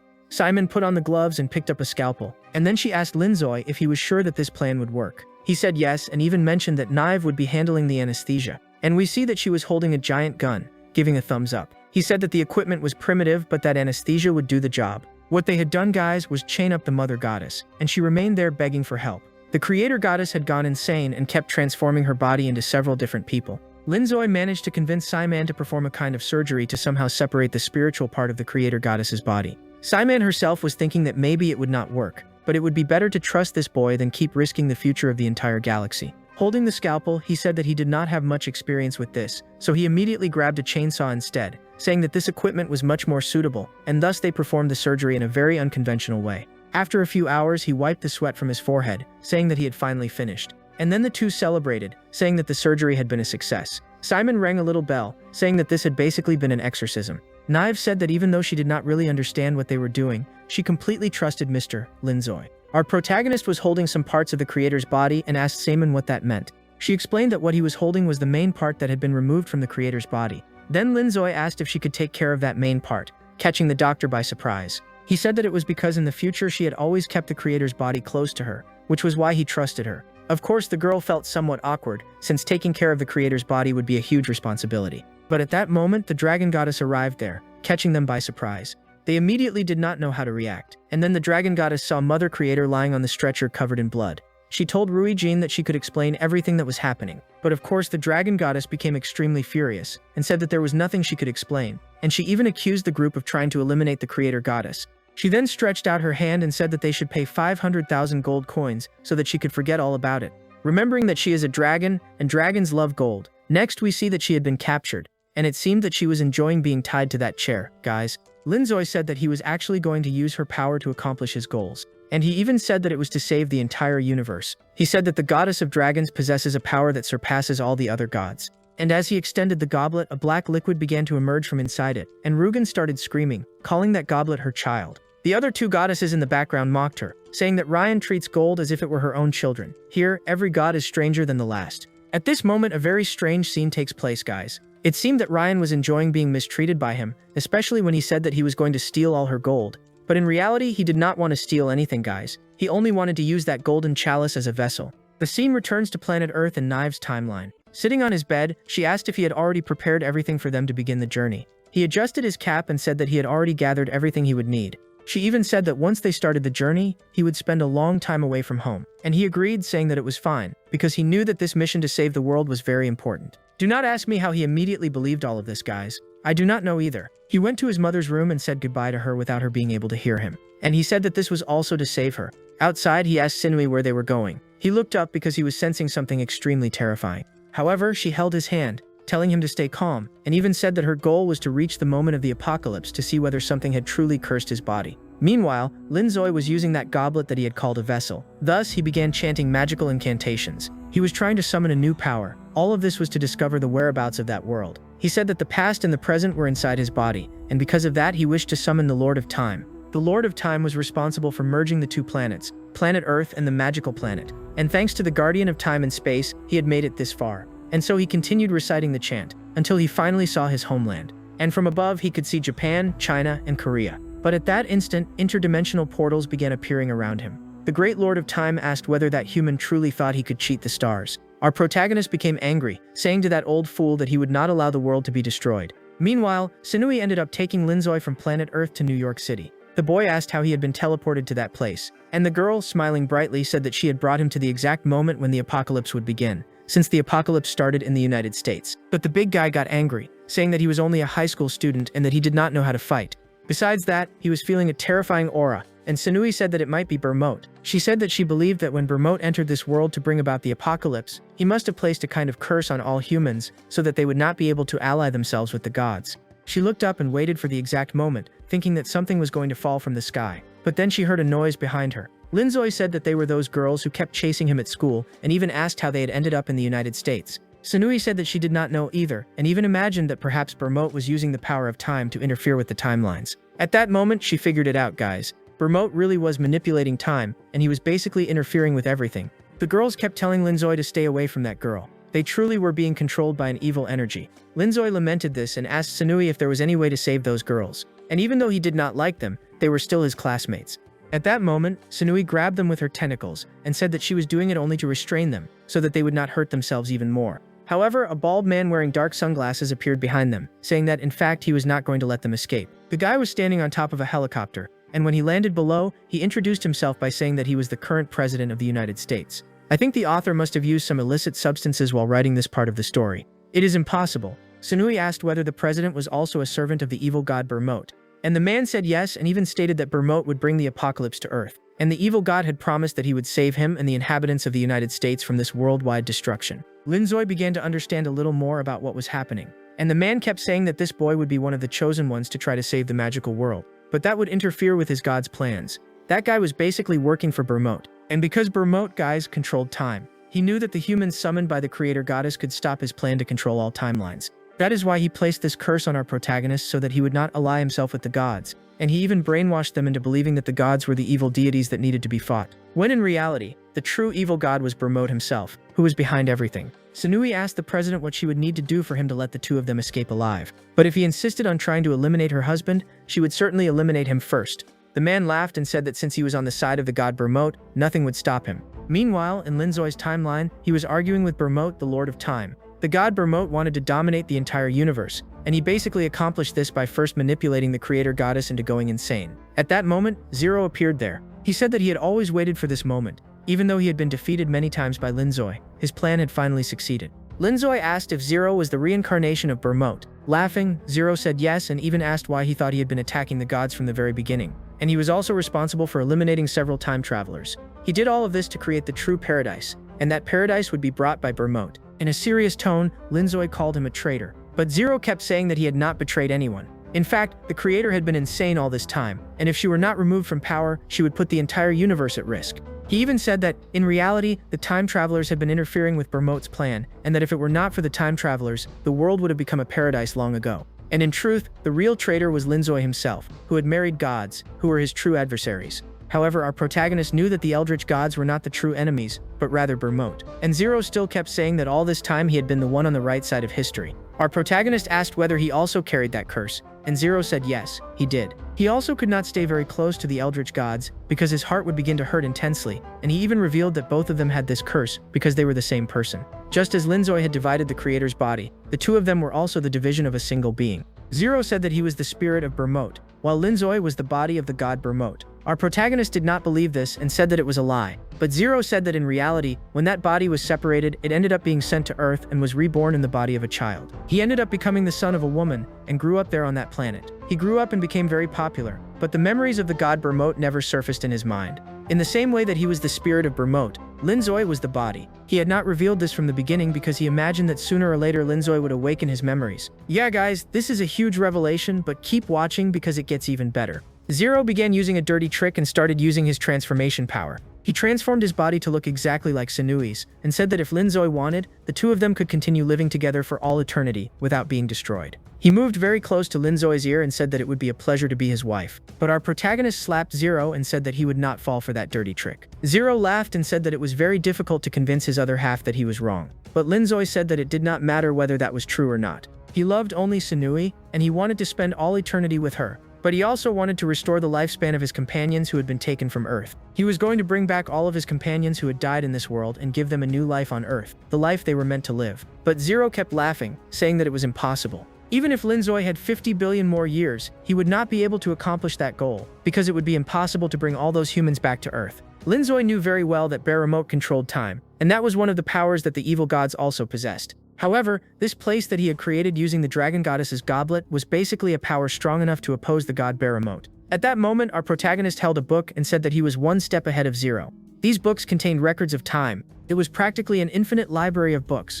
Zero laughed and asked what that had to do with anything. He had already checked all the timelines, and the chance of Linzoi successfully restoring all humans back to Earth was practically zero. However, Linzoi began flipping through that book. Zero asked what kind of time record he was searching for in that notebook. After turning the pages for quite a while, he said that if the past had been rewritten, there should be some record of it in those books. Then he found a page containing a photograph of himself with his wife. Zero asked, "What does that have to do with anything?" He did not understand at all. Linzoi said that this was the photograph that showed his marriage certificate with his beloved wife. Because he was married to an eldritch goddess, he allowed her evil power to corrupt his body. Thus, he had practically become immune to the corruption of the god Bermote, who was also an evil god. He even said that he knew very well that Zero could be working with Bermote and would try to rewrite his memories. However, he had already prepared himself and created a time chamber using Hilden's power of gold, who was that dragon goddess. Zero was caught by surprise because inside that time chamber he would not be able to rewrite Linzoi's memories. The tentacles began moving across his body, showing that his love for his wife was so strong that he had basically gained immunity against the evil powers of the other gods. A symbolic form of Sunui appeared there, saying that she loved him very much, and thanks to Sunui's power, he would not let Berremote control his memories. Meanwhile, back on planet Earth, in the other timeline we see that the President of the United States had been defeated. He said that the future of this land would be in the hands of the goddess Sunui. And so the man ended up giving up on life. Meanwhile, the spirit of the mother goddess was there helping Linzoi survive the corruption of the mind of the god Berremote. He had promised her that they would have a child together, and that child of theirs would become the new creator god. The girl was surprised because the corruption from her power really was helping him. He even said that he had discovered the reason for that corruption inside his heart. Basically, it was protection against the god Berremote. Meanwhile, in the other timeline, those two girls were freed from the curse of the evil god. Sunui said that now that her husband was safe, she would return. And she also said that she had found both the reason and the cause of the curse in his heart. Basically, guys, for those who did not understand, it was Berremote who placed this curse in the hearts of the temple travelers so that they would not get close to the eldritch goddesses. However, that curse was the reason he fell in love with Sunui. That is why he said that this curse was what had been protecting him against the god Berremote. He was basically making a pun here just to mock the evil god. Because he was inside that time chamber, Zero would not be able to control time with his little hourglass. But the evil boy kept saying that he highly doubted that this small chamber could stop his powers. However, when he tried to use his spells, he realized that they were not working. Linzoi truly was tearing apart all the timelines that the god Berremote had destroyed.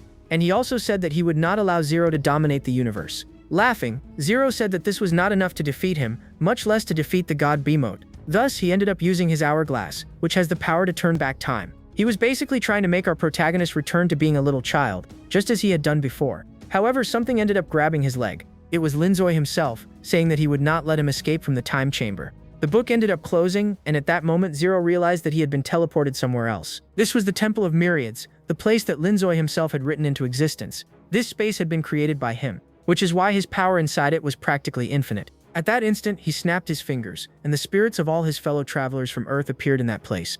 Zero realized that Linzoi had already devised this plan a long time ago. Since Berremote always kept resurrecting Zero because our protagonist always defeated him, our hero discovered that the only way to defeat him was to imprison him inside the Book of Time.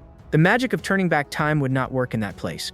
The spirits began thanking Linzoi, saying that he was very close to making their souls return to Earth. Laughing, Zero said that he had to admit that Linzoi's plan had been very well orchestrated. And with a mad laugh, he said that Linzoi was very arrogant for thinking that he was the smartest of all. Trying to defeat him in a place where neither time nor space existed really was an excellent strategy, but it still was not enough, because time outside, beyond that book, was still continuing to flow. Our protagonist asked whether he was sure about that, since he was not alone. And at that moment, Sunui appeared again, saying that she would always be by his side. Linzoi became angry and asked how she had gotten there. Niv said that it was because they were husband and wife, and it was natural for a couple to face hardships together. Sitting on his lap, she said that she could not wait until the time came for them to have a child together, and thus create the creator god. Holding his wife in his arms, he said that he would leave that place as a prison for Zero, and as soon as they got married, they would save everyone.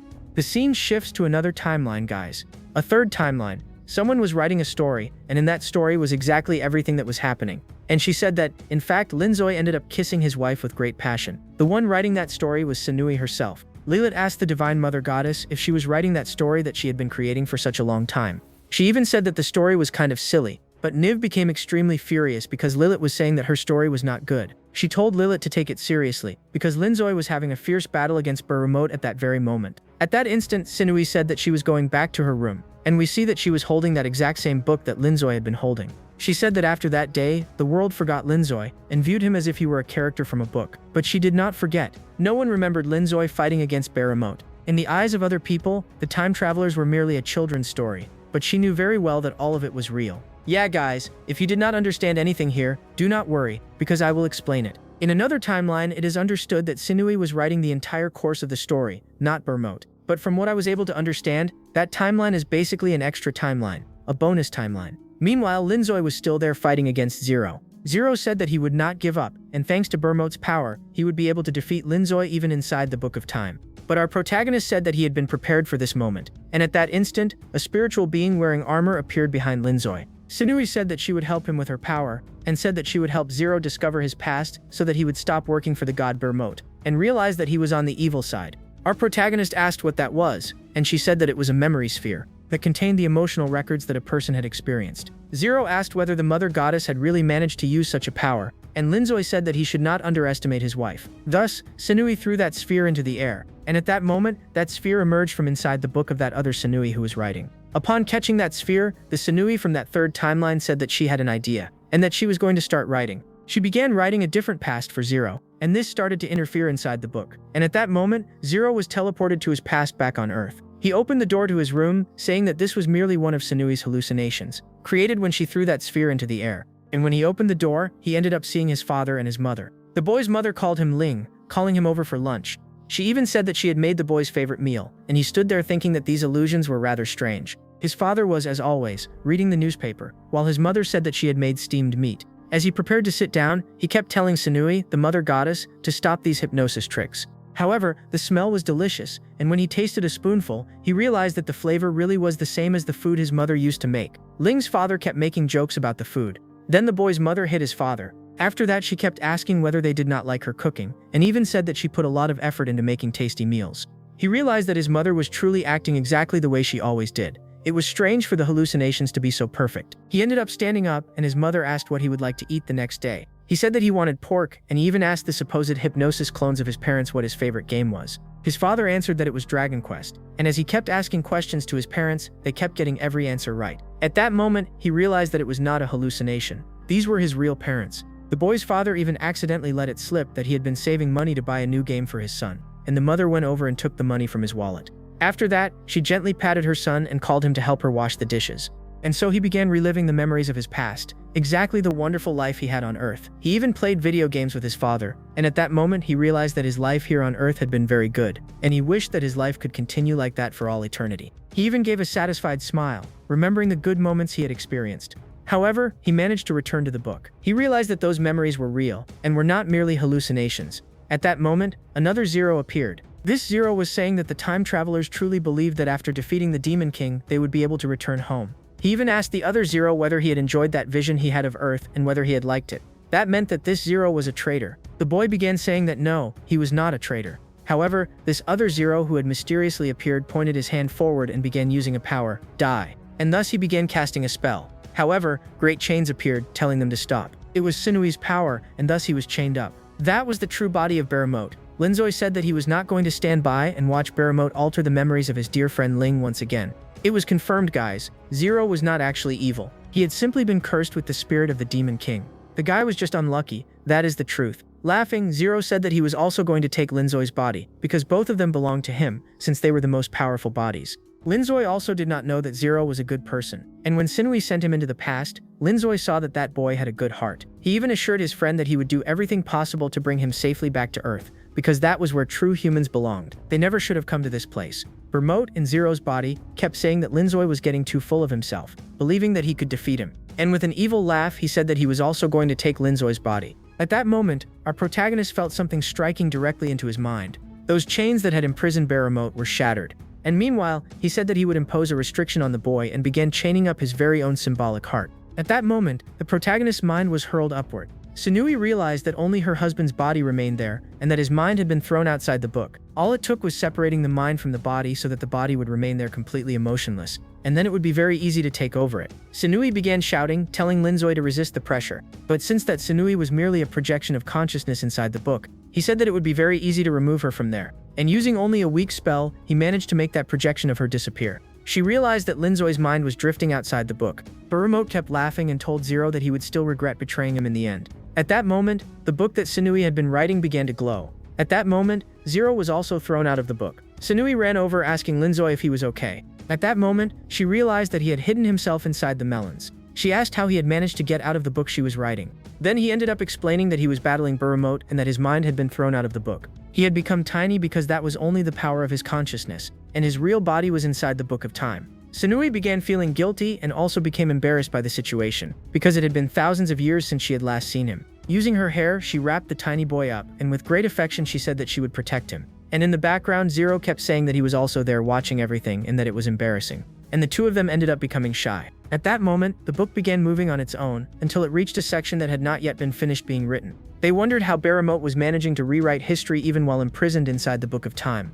Meanwhile, we see that Baramote was managing to control Linzoi's body, and he was only interested in the protagonist's body because it was an extremely powerful body. Thus, he began to undergo brainwashing. Baramote was convincing him to defeat all the Eldritch gods and thus rule the world. They would begin by defeating the humans of planet Earth, because they were responsible for being sent to this world and interfering with Baramote's plan. They ended up passing through that portal, and from above, Baramote kept showing Ling's body how evil these humans were, because they only thought about work and money. Humans do not possess even the slightest bit of kindness, and besides that they are egocentric and also evil. He could very well defeat all humans, Baramote kept saying. However, he would give a countdown, and when the number reached 0, all humans would be reset. He would perform a worldwide reset, creating new laws and a new order throughout the world. At that moment, back in the third timeline, Lilith desperately opened the door. She ended up seeing an embarrassing situation where the tiny Linzoi was being squeezed by Sinui. She misunderstood everything.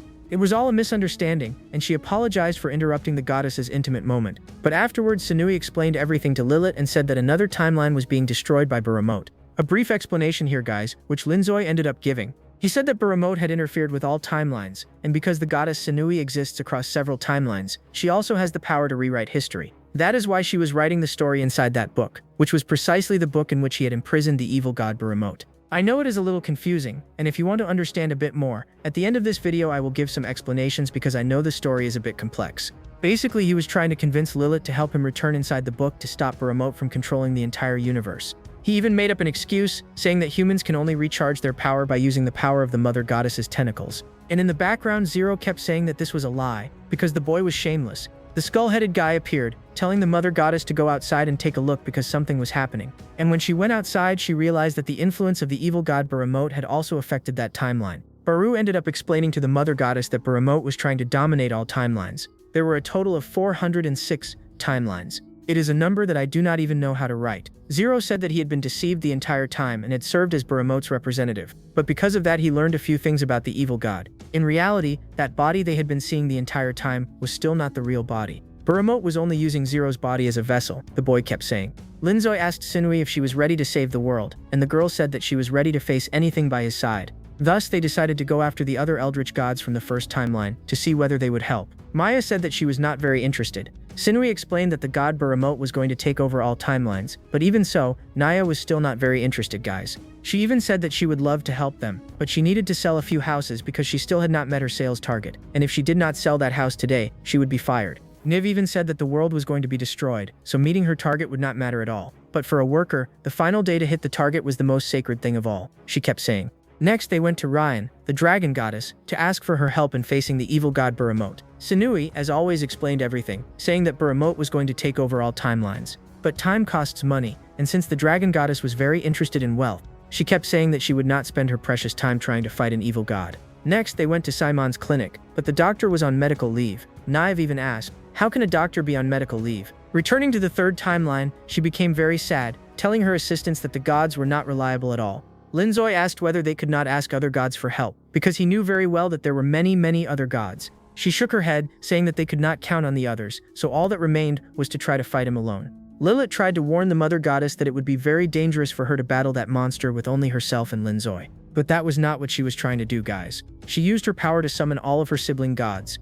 Saman asked why she had performed an emergency teleport. Naya kept saying that she still had not met her sales target, and the dragon goddess said that wasting time meant losing money. However, Neve explained that this was an urgent situation. They needed to gather together to fight the god Baramot. At that moment, a book ended up falling beside Naya. It was a purchase and sale contract, and Linzoi kept saying that he had bought the house for Naya so that she could help. He had also gathered several capitalist books from Earth to give to the dragon goddess and teach her how to manage and multiply her own money. When she read those capitalist tips, she became very emotional, saying that the humans of Earth were truly wicked. We can clearly see here that the author hates capitalism, right? He even said that he had several other books from Earth to give to the gods, teaching them various human techniques. Simon kept saying that he would join him because all the gods there were already agreeing. Sinui asked where the other goddesses, Clara and Darkness, were, and her assistant kept saying that the two of them were in an eternal labyrinth. They are two gods who have not been shown yet, guys, but they will appear shortly. The scene immediately cuts to Vittoria together with Mars, and they had been captured by a cult. She had been trying to escape with Mars at that moment, when Mars ended up revealing that he was evil. This cult kept saying that Miss Vittoria was actually not real, and even said that she needed to stop this little act already. And the one speaking through those followers was none other than the goddess Clara. Clara was a celebrity, and she liked being worshipped by the humans of the fantasy world. She basically had a cult made up of those people worshipping her. Vittoria kept trying to understand what was happening, and Clara explained that Vittoria was not just an ordinary human, quite the opposite. With a rather bored look, she said that there was no need to explain much, because all of this would be resolved very quickly. But to be brief, she said that there is an eldritch goddess who has the power to create stories. She created so many stories that she eventually became extremely bored. Because of that, she would transform herself into characters and enter her own stories. Keep that in mind, guys, because it will be very important. That goddess fell in love with her own stories, so she would erase her own memory to live within the stories as if everything were new. But this time, the god Baramot ended up interfering in that goddess's story. That is why it was important for the goddess Clara to put an end to Mars and Vittoria's play. Clara even asked whether the two of them had not recovered their memories yet. Then she remembered that she needed to finish the story so that they could return to normal. So she snapped her fingers, and her cult followers brought in a bed. She said that the two of them there, the couple, Mars and Vittoria, should hurry up and begin their wedding night. Vittoria, completely embarrassed, grabbed her knight's arm and started pulling him away, saying that this cult was crazy. However, Clara told them to stop being difficult and used her power. This caused a magic circle to appear beneath them. They felt the magic entering their bodies. and at that moment, she was possessed by the power of love and immediately grabbed the hands of her beloved. She said that she had always loved him and had always wished to spend the rest of eternity together with him. Mars ended up taking Victoria into his arms and carrying her to the bed. They closed the curtains, and inside, you know very well what happened. Clara explained that these two were actually the goddess Darkness herself, who had intentionally erased her own memory in order to live the lives of those two characters she herself had written. She even became a little embarrassed, asking whether they had already done that in there. At that instant, a huge explosion occurred on top of the bed. The goddess Darkness finally returned to normal, recovering all of her consciousness. And we can see that she was truly very beautiful, guys. Darkness ran over and pinched Clara's cheeks, asking why she had dared to end her story. Meanwhile, the Eldritch gods were battling in an attempt to enter the book and stop Bermote. The goddess, who looked like a mummy, began punching that protective barrier, and Simon used his dragon technique, but nothing could break that barrier. Inside, Bermote was saying that he would wait a little longer before completing his global domination. He was trying to manipulate Linzoy, telling the boy that those evil gods were the entire cause of the world's destruction. Since Linzoy's body was without its mind, it was basically an emotionless being easily manipulated. However, whenever he looked upward, it seemed as though he felt that the people outside were on the right side. Both Lilith and Rai tried to talk to Linzoy inside the magical barrier, but he could not hear them. Bermote even told Linzoy not to listen to those Eldritch gods because they were evil and wanted to prevent the boy from returning to Earth. However, it seemed that Linzoy's body was not allowing itself to be deceived. Outside, they kept lamenting, saying that the barrier was extremely powerful. However, at that moment, Darkness and Clara ended up appearing through a portal. Darkness apologized for having been absent for so long, since she had been living through Victoria and Mars's romance. Lilith became angry, saying that the Mother Goddess and Linzoy had been suffering greatly while trying to break that barrier. That was because they had returned to the Temple of Myriads to ask for help from the spirits of the heroes who had traveled from Earth. Our protagonist introduced his wife and said that he had married an Eldritch goddess. Linzoy's friends did not believe it, and kept saying that this goddess was evil, and that she was actually supposed to be his enemy. However, the red-haired guy, who was the leader of the protagonist group, said that they should listen to Linzoy and hear what he had to say.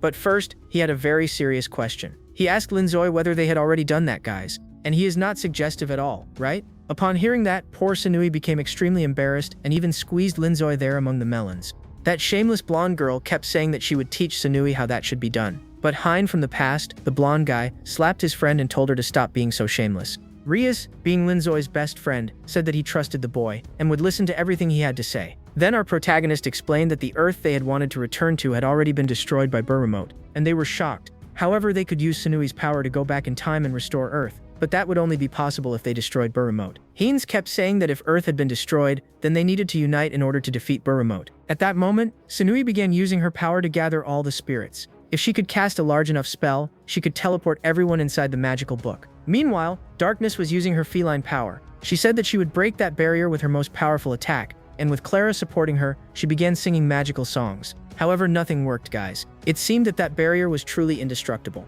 Darkness was even startled, saying that it was the most durable thing she had ever tried to destroy. It seemed to absorb all power. After that, she was thrown backward, and Clara was sent flying, asking whether her friend was alright.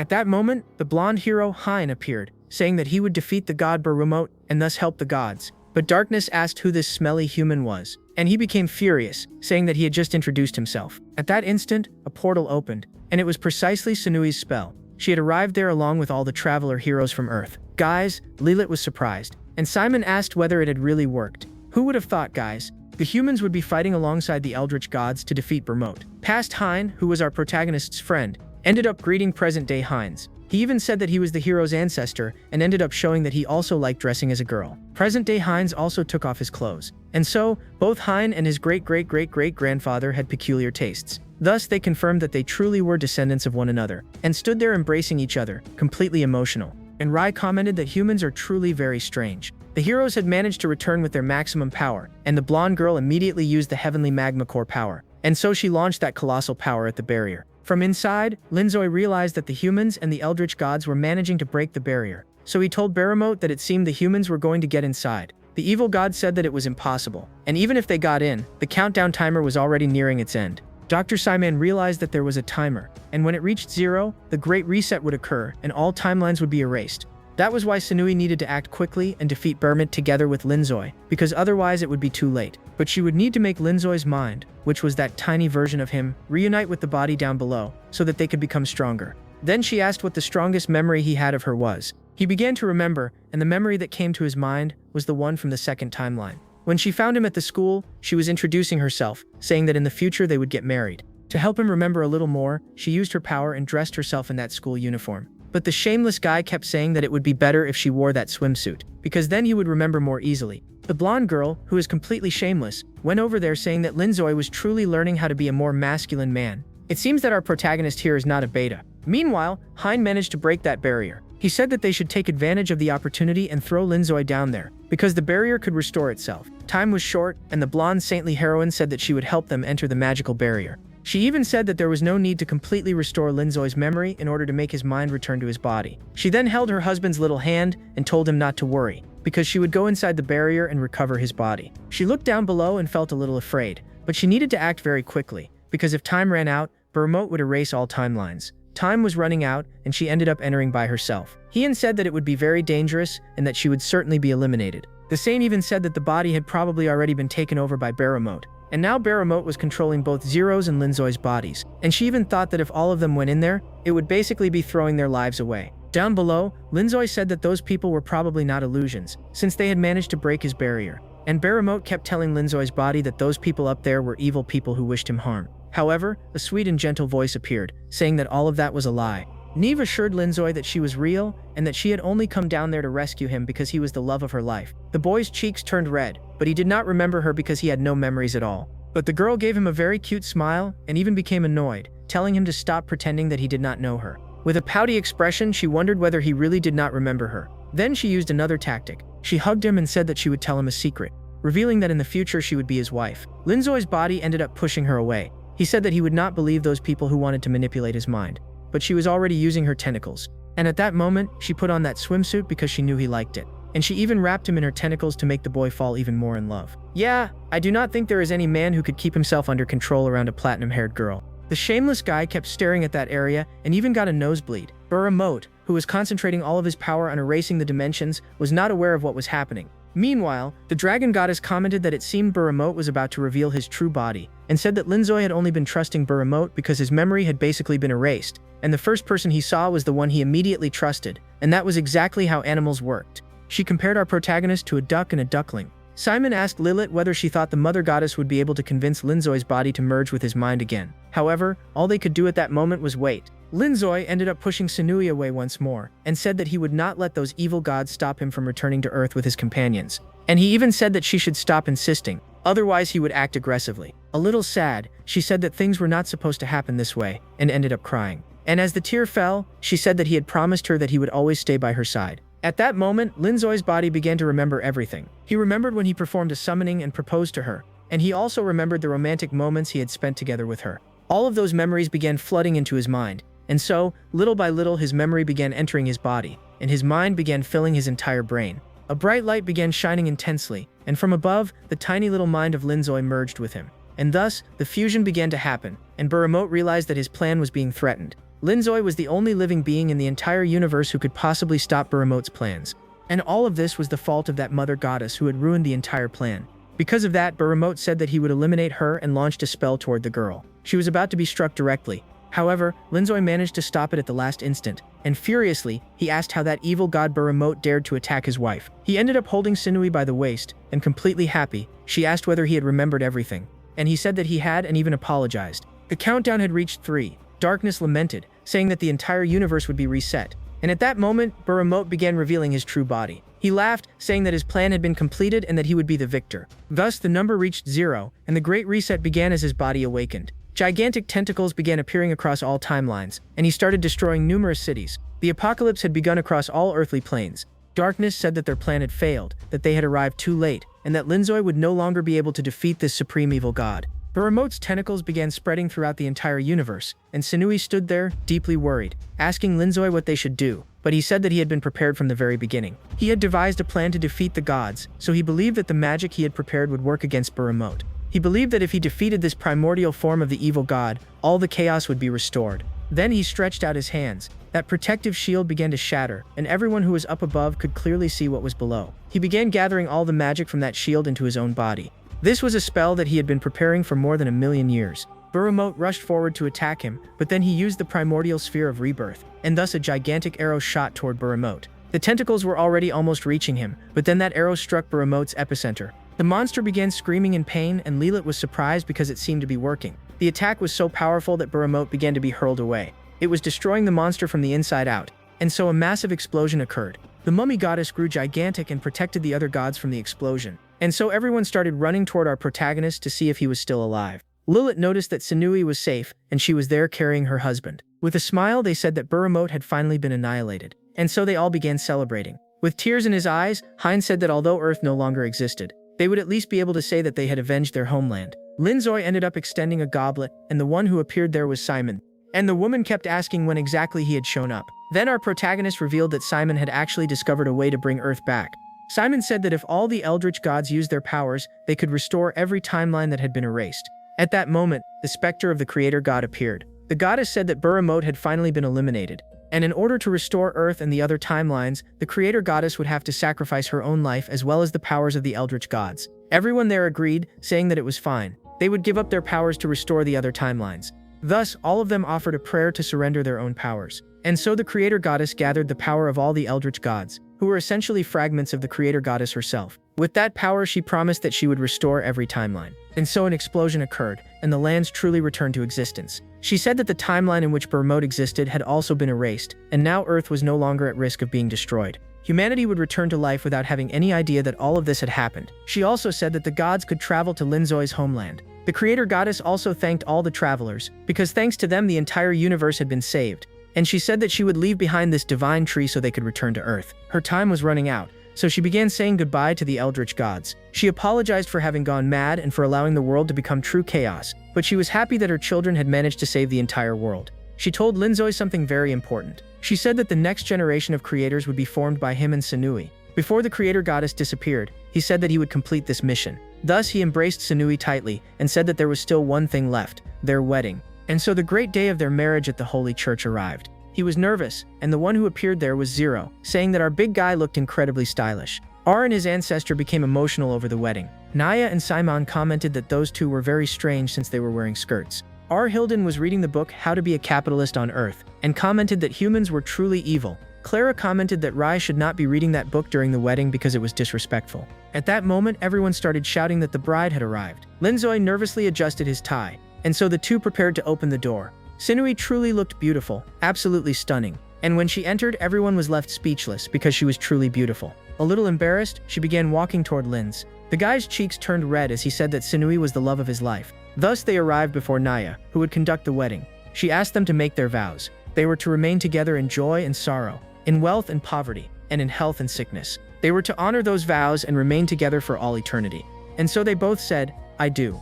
Therefore the groom could kiss the bride. Completely embarrassed, Nive asked them to wait a moment. Blushing deeply, she said that she still was not ready. Our protagonist, being very patient, said that it was fine, and that they should wait until she felt ready. But she touched his shoulder, and surprisingly, kissed our dear Linzoi. The boy was finally reaching those precious moments. She said that now she was ready, and he stood there completely in love. The saint said that they should hurry and begin the wedding night, and Sanui became extremely embarrassed, and asked the saint to be quiet. She said that she had heard from the saint that it was common in human weddings for the bride to spend the wedding night in front of the guests. She became deeply embarrassed just thinking about it, but our protagonist said that the saint was lying because she was shameless. He even started scolding the saint, asking what in the world she had been thinking by saying something like that. Later, they all gathered to say goodbye to the humans because they would be returning to Earth. He said that this journey had lasted only 50 million years because he had been trapped in a time loop. Now the humans would return to Earth, and they even thanked Linzoi, saying that they could only return thanks to his efforts. That night, our protagonist was on his honeymoon. Sanui was extremely embarrassed and said that she was finally ready to reach those precious moments. He lay down, and the girl kept saying that she would do anything he wanted. He says that he loved her very much, and that he had been waiting for this moment for a very long time. And so, they end up going under the covers. The girl becomes very embarrassed and says that she will love him for all eternity. The guy was more in love than ever, and early the next morning the sun rises, shining throughout the entire mansion. She wakes up beside her husband, and they had quite a night. He says that she should not keep calling him Linzoi but rather my love, and gets ready to give her another romantic kiss.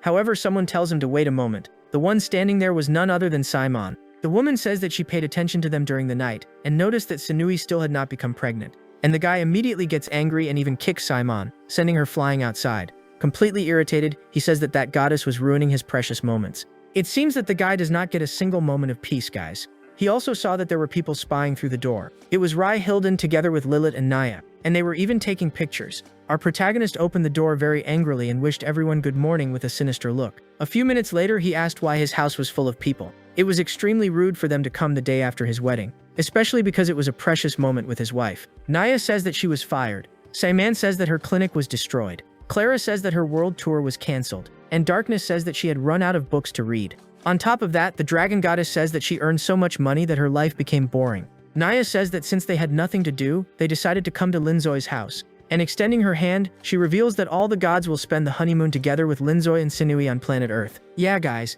it seems that our dear protagonist does not get a second of peace in this life. Just imagine how unlucky this guy is. Very shy and a little embarrassed. Sinui keeps saying that this is something exclusive to married couples, but Linzoi gently pats his wife's head and says that he will handle it. Taking that magical book, he says that he will spend his time together with his wife, and if the gods get out of control, he will imprison all of them inside the book. Naya assures him that they will cooperate. That is because after they offered all their power to the creator god to restore the timelines, the eldritch goddesses lost their status as gods. Basically, they became weaker. He also knew that these girls were dangerous if left on their own, because they could get into trouble. That is why he agreed to take them to Earth. However, he makes all of them promise that they will behave themselves. And on the other side of the door, we see that Lilith was listening to everything. Later, when they were preparing to travel to Earth, Sinui asks where Lilith was. Baru says that in fact, Lilith was feeling very unwell, so she returned to the mansion to rest. Linzoi thinks that it is actually better that they do not have to say goodbye to Lilith, because she might throw a tantrum. And as they leave, Baru wishes all of them a good trip. I do not know guys, but I think that guy seems a little suspicious.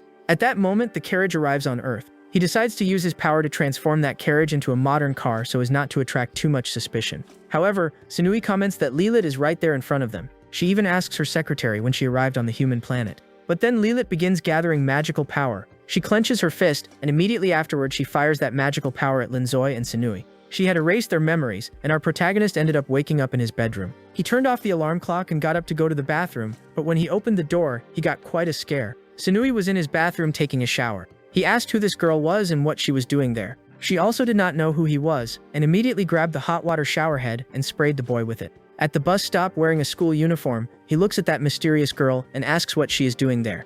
She was very beautiful. In fact, she was far too beautiful, so he says. Earlier he had called the police saying that this girl had broken into his house, but the police officer said that it was nothing serious and told him to stop making prank calls. This girl seemed to have absolutely no idea about anything. She did not know how anything in the modern world worked. She did not know how to brush her teeth or even do basic skincare. At that moment, Sinui approaches and asks what that device he was fiddling with was. Lilith had simply erased our protagonist's memories and made the two of them live as if they were complete strangers. The story is going to get much crazier from this point onward, guys. If you think the story ended just by defeating Baramot, you are very mistaken. Returning to the story, the girl does not even know what a cell phone is, much less what it is used for. She also asks why everyone was standing there in that place. And Linzoi explains that they are waiting for the bus to go to school. As soon as the bus arrives, he gets on and looks back, asking whether the girl is not going to get on as well. At that moment, the door closed and he realized that she had remained standing outside. So he shouted for the driver to wait a moment because the girl had been left behind. Next, the driver opened the door and Linzoi pulled Niv's hand saying that she needed to move quickly.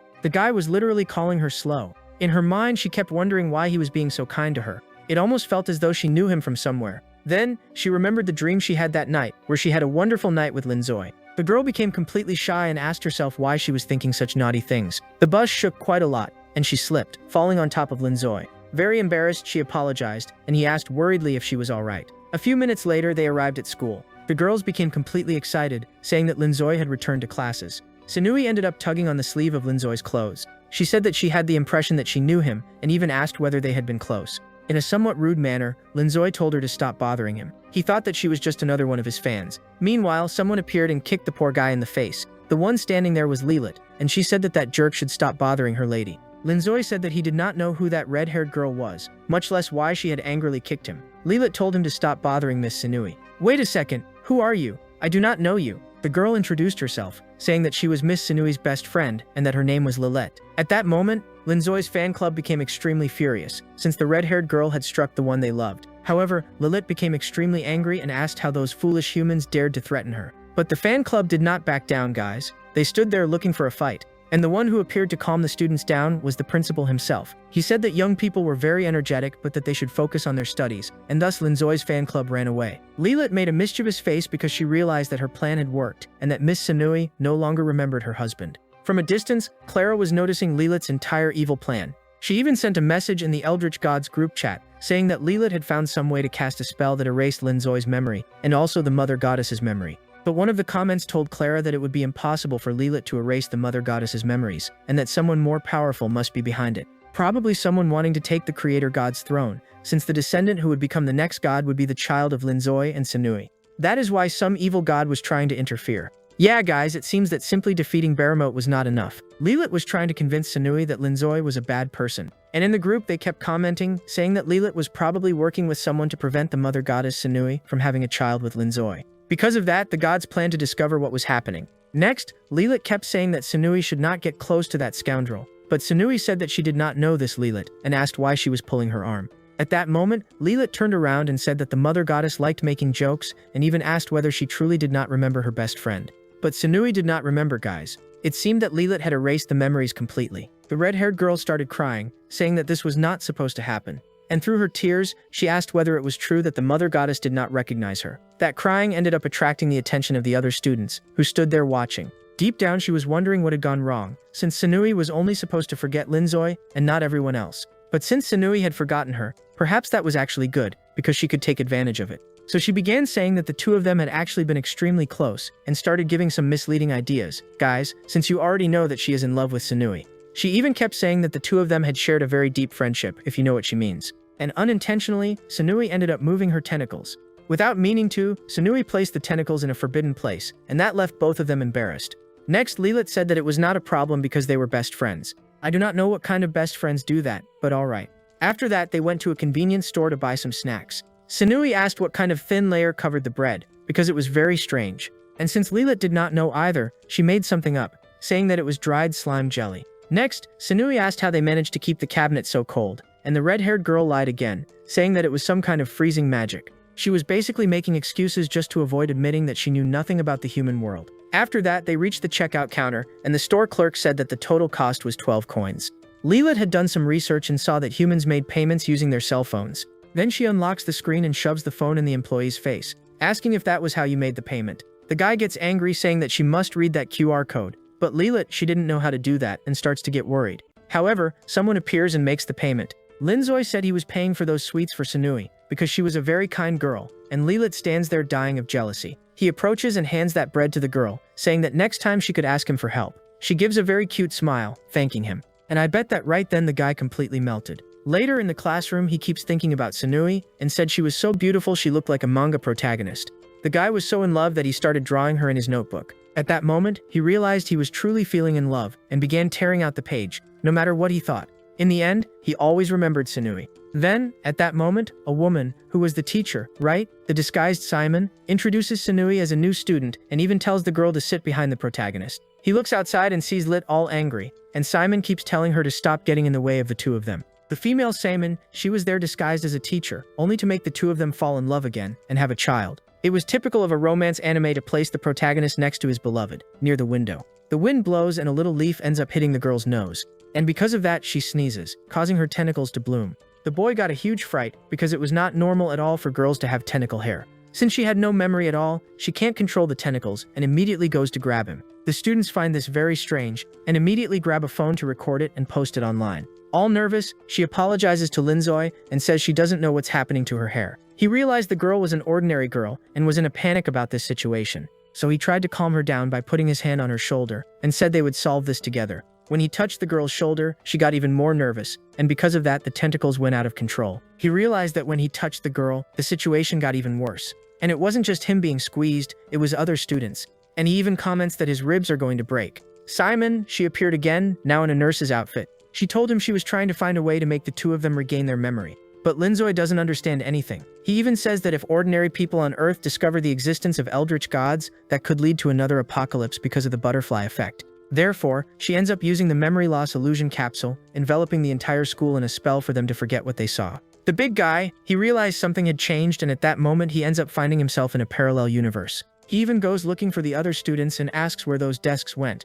But at that moment he ends up opening his eyes and wakes up in the school infirmary. He looks to the side and Dr. Simon, she was there asking if the boy was feeling okay. He didn't know why, but he recognized her from somewhere. And Simon asks if he got his memory back. She says it's normal. He felt a bit confused because he was bewitched by a memory loss spell. She even tells him to lie down on the stretcher next to it, because she is going to move this stretcher to another place. And when he gets there, he realizes Sinui was lying on top of a magic circle. The two Simons, they were thinking that maybe if Linzoi had the final moments there with the mother goddess, he might regain his memory. The tentacle magic immediately starts enveloping him, and the two Simons, they start celebrating, thinking this will work and make him regain his memory. The guy is intertwined by the tentacles, and little by little the two get very close. Then she shouts out of shame and asks, "What is happening?" And at that moment she starts remembering the intimate moments they had on their honeymoon. She remembers herself saying that she loved him very much. But at that moment they are interrupted by a noise from outside. It was Linzoi's fan club, and the girls ask if by chance he was in the infirmary. They were indeed, folks, and they were inside the stretcher under the covers.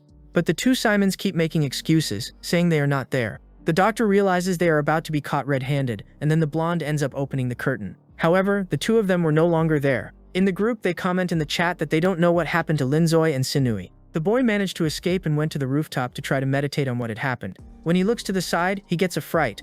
Sinui, she was still there, somewhat tangled up with her tentacles, because she couldn't get her hair back to normal. It seemed like the tentacle was attracted to Linzoi, and she keeps holding her own hair, asking him to step back. He even asked why her hair was like that. And all shy, she says she doesn't know, and apologizes. But he says, completely embarrassed, that her tentacles are very cute, and even reaches out his hand to help her get up. At that moment, when their hands touch, they end up recovering all of their memories. The memories were coming back little by little, and he starts stuttering, saying that he remembers her. The girl's soft touch was extremely familiar. Besides that, the sweet scent of the girl's hair was extremely pleasant. He places his hand on her face and says that he is feeling very much in love. He even feels that someday they will get married. At that moment, Sinui ends up pulling him by his clothes and plants a huge kiss on the boy. Yeah guys, if these two are not the best couple, then I don't know which couple is. Her memory had completely returned, and she asks why it took him an entire day to remember her. And the big guy keeps apologizing.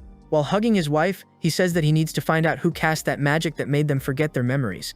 At that moment, Sinui remembers that it was Litlit in the parking lot. He says that it is true. Now he remembered as well, and even says that they need to find out why Litlit did that. He also realized that something was chasing him when he was sent to that parallel universe in the infirmary. Sinui says that someone wants to ruin their honeymoon, and that this person probably wants to create the child who will become the creator god. At that moment, she realized that Linzoi fell in love with her again, even without his memories. And he stands there all shy, saying that it is true, because it is very difficult to control himself near such a beautiful goddess. He hugs her again and says that it is better for them to keep pretending that they have amnesia in order to discover Liliad's true plans. He even comments that they should go back to pretending now because someone is coming through that door. There was someone hidden back there, and it was Clara. And she becomes completely smitten, saying that the two of them made a very cute couple. And the one arriving at the door was none other than Lilit barging in. She gets very angry, telling Miss Sinui not to get close to this jerk. She goes over there all furious, telling that damn guy to take his filthy hands off her lady. And after grabbing Sinui's arm, she keeps saying that she is going to take her away from there. Linzoi was talking to her mentally and said that Sinui should try to discover all of Lilith's whereabouts. Meanwhile, he will also try to find out who is giving power to Lilith, because she alone would not be able to erase both of their memories. Going down the stairs, the redhead gets very angry, saying that she warned her best friend several times to stay away from that guy. With an innocent look, Sinui asks, why should she stay away from Linzoi? At the same time, the mother goddess was worried, because she had never seen Lilith with such a serious expression. Sinui says that Linzoi does not seem to be such a bad person, and tries to find out why Lilith is so upset.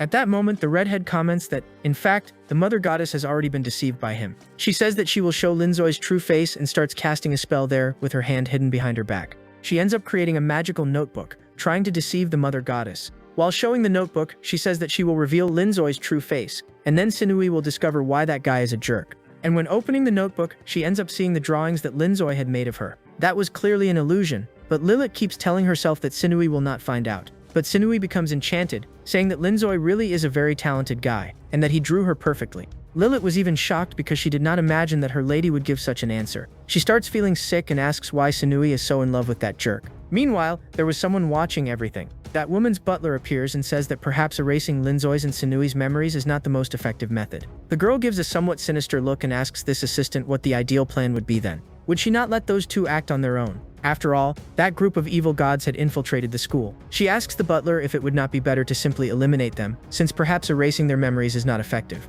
But thinking about it carefully, those two were acting according to her script, says the girl. She tries to climb back onto the chair, and we see that she is quite short. She tells the butler that he will be in charge of taking care of both Sinui and Linzoi, and the butler says that he will do everything his lady desires. And we see that this butler was actually Baru, that assistant of the mother goddess. Guys, I knew that guy was very suspicious, And now guys, who is this new character who is behind everything? I admit that this work is becoming very interesting, guys. It has been my favorite work to narrate. So, if you want me to bring the continuation, comment Time Traveler. And since this story is quite complex, I will give some brief explanations here for those of you who got a little confused. In the main timeline, the humans from Earth were summoned by the creator goddess. That is because she had gone crazy, because Beremote wanted to dominate the universe and began fragmenting her. When the humans arrived, the creator goddess had already fragmented into several gods, and Beremote began rewriting history. Beremote rewrote history so that the time travelers would think they had to defeat the gods and not Beremote himself. And he even placed a kind of curse on all the time travelers so that they could not ally themselves with the eldritch gods. That curse is the one in Linzoi's heart, which is why he could not get close to Sanui. When the protagonist traveled back in time to discover this, he saw that it was Beremote who was rewriting all of history. And he only managed to realize this when he performed that summoning from the Book of Time. And all the changes and rewritings that Beremote had made were recorded there. However, there was also another timeline where someone was writing those stories, and it was Sanui herself. At that point, guys, it is implied that there is a multiverse with many things happening at the same time. And thanks to that writer, who is called the narrator, that Sanui, our protagonist, managed to reverse the curse. So, basically, he returned to the book, defeated Beremote, and made his allies return to Earth. But now he needs to have a child with Sanui herself, according to the prophecy, because that would give birth to the next creator god. However, several other evil gods wanted to prevent that. Those evil gods that have been shown so far, the eldritch gods, were only fragments of the creator, everyone. So, there are other evil gods. And now things have truly begun, guys. A battle of gods against other gods to see who will bring about the baby that will become the new creator god. The story is getting better and better, which is why it is important for you to leave a like and a comment. This story takes a lot of work to make, guys. I have to translate it from Mandarin. And there are many speech bubbles where the translation ends up sounding a bit strange, so I have to read them over and over again in order to understand. I am seriously not kidding, guys. I spent an entire week just making this video. So comment and share as much as you can, and also leave a like, because that helps a lot. And if you want to help even more, consider becoming a member. It is very inexpensive and already helps a lot. I am going to leave 2 recommended videos from the channel here that I am sure you will enjoy. So I will see you there. Other than that, that's it. Thanks, and see you later, everyone.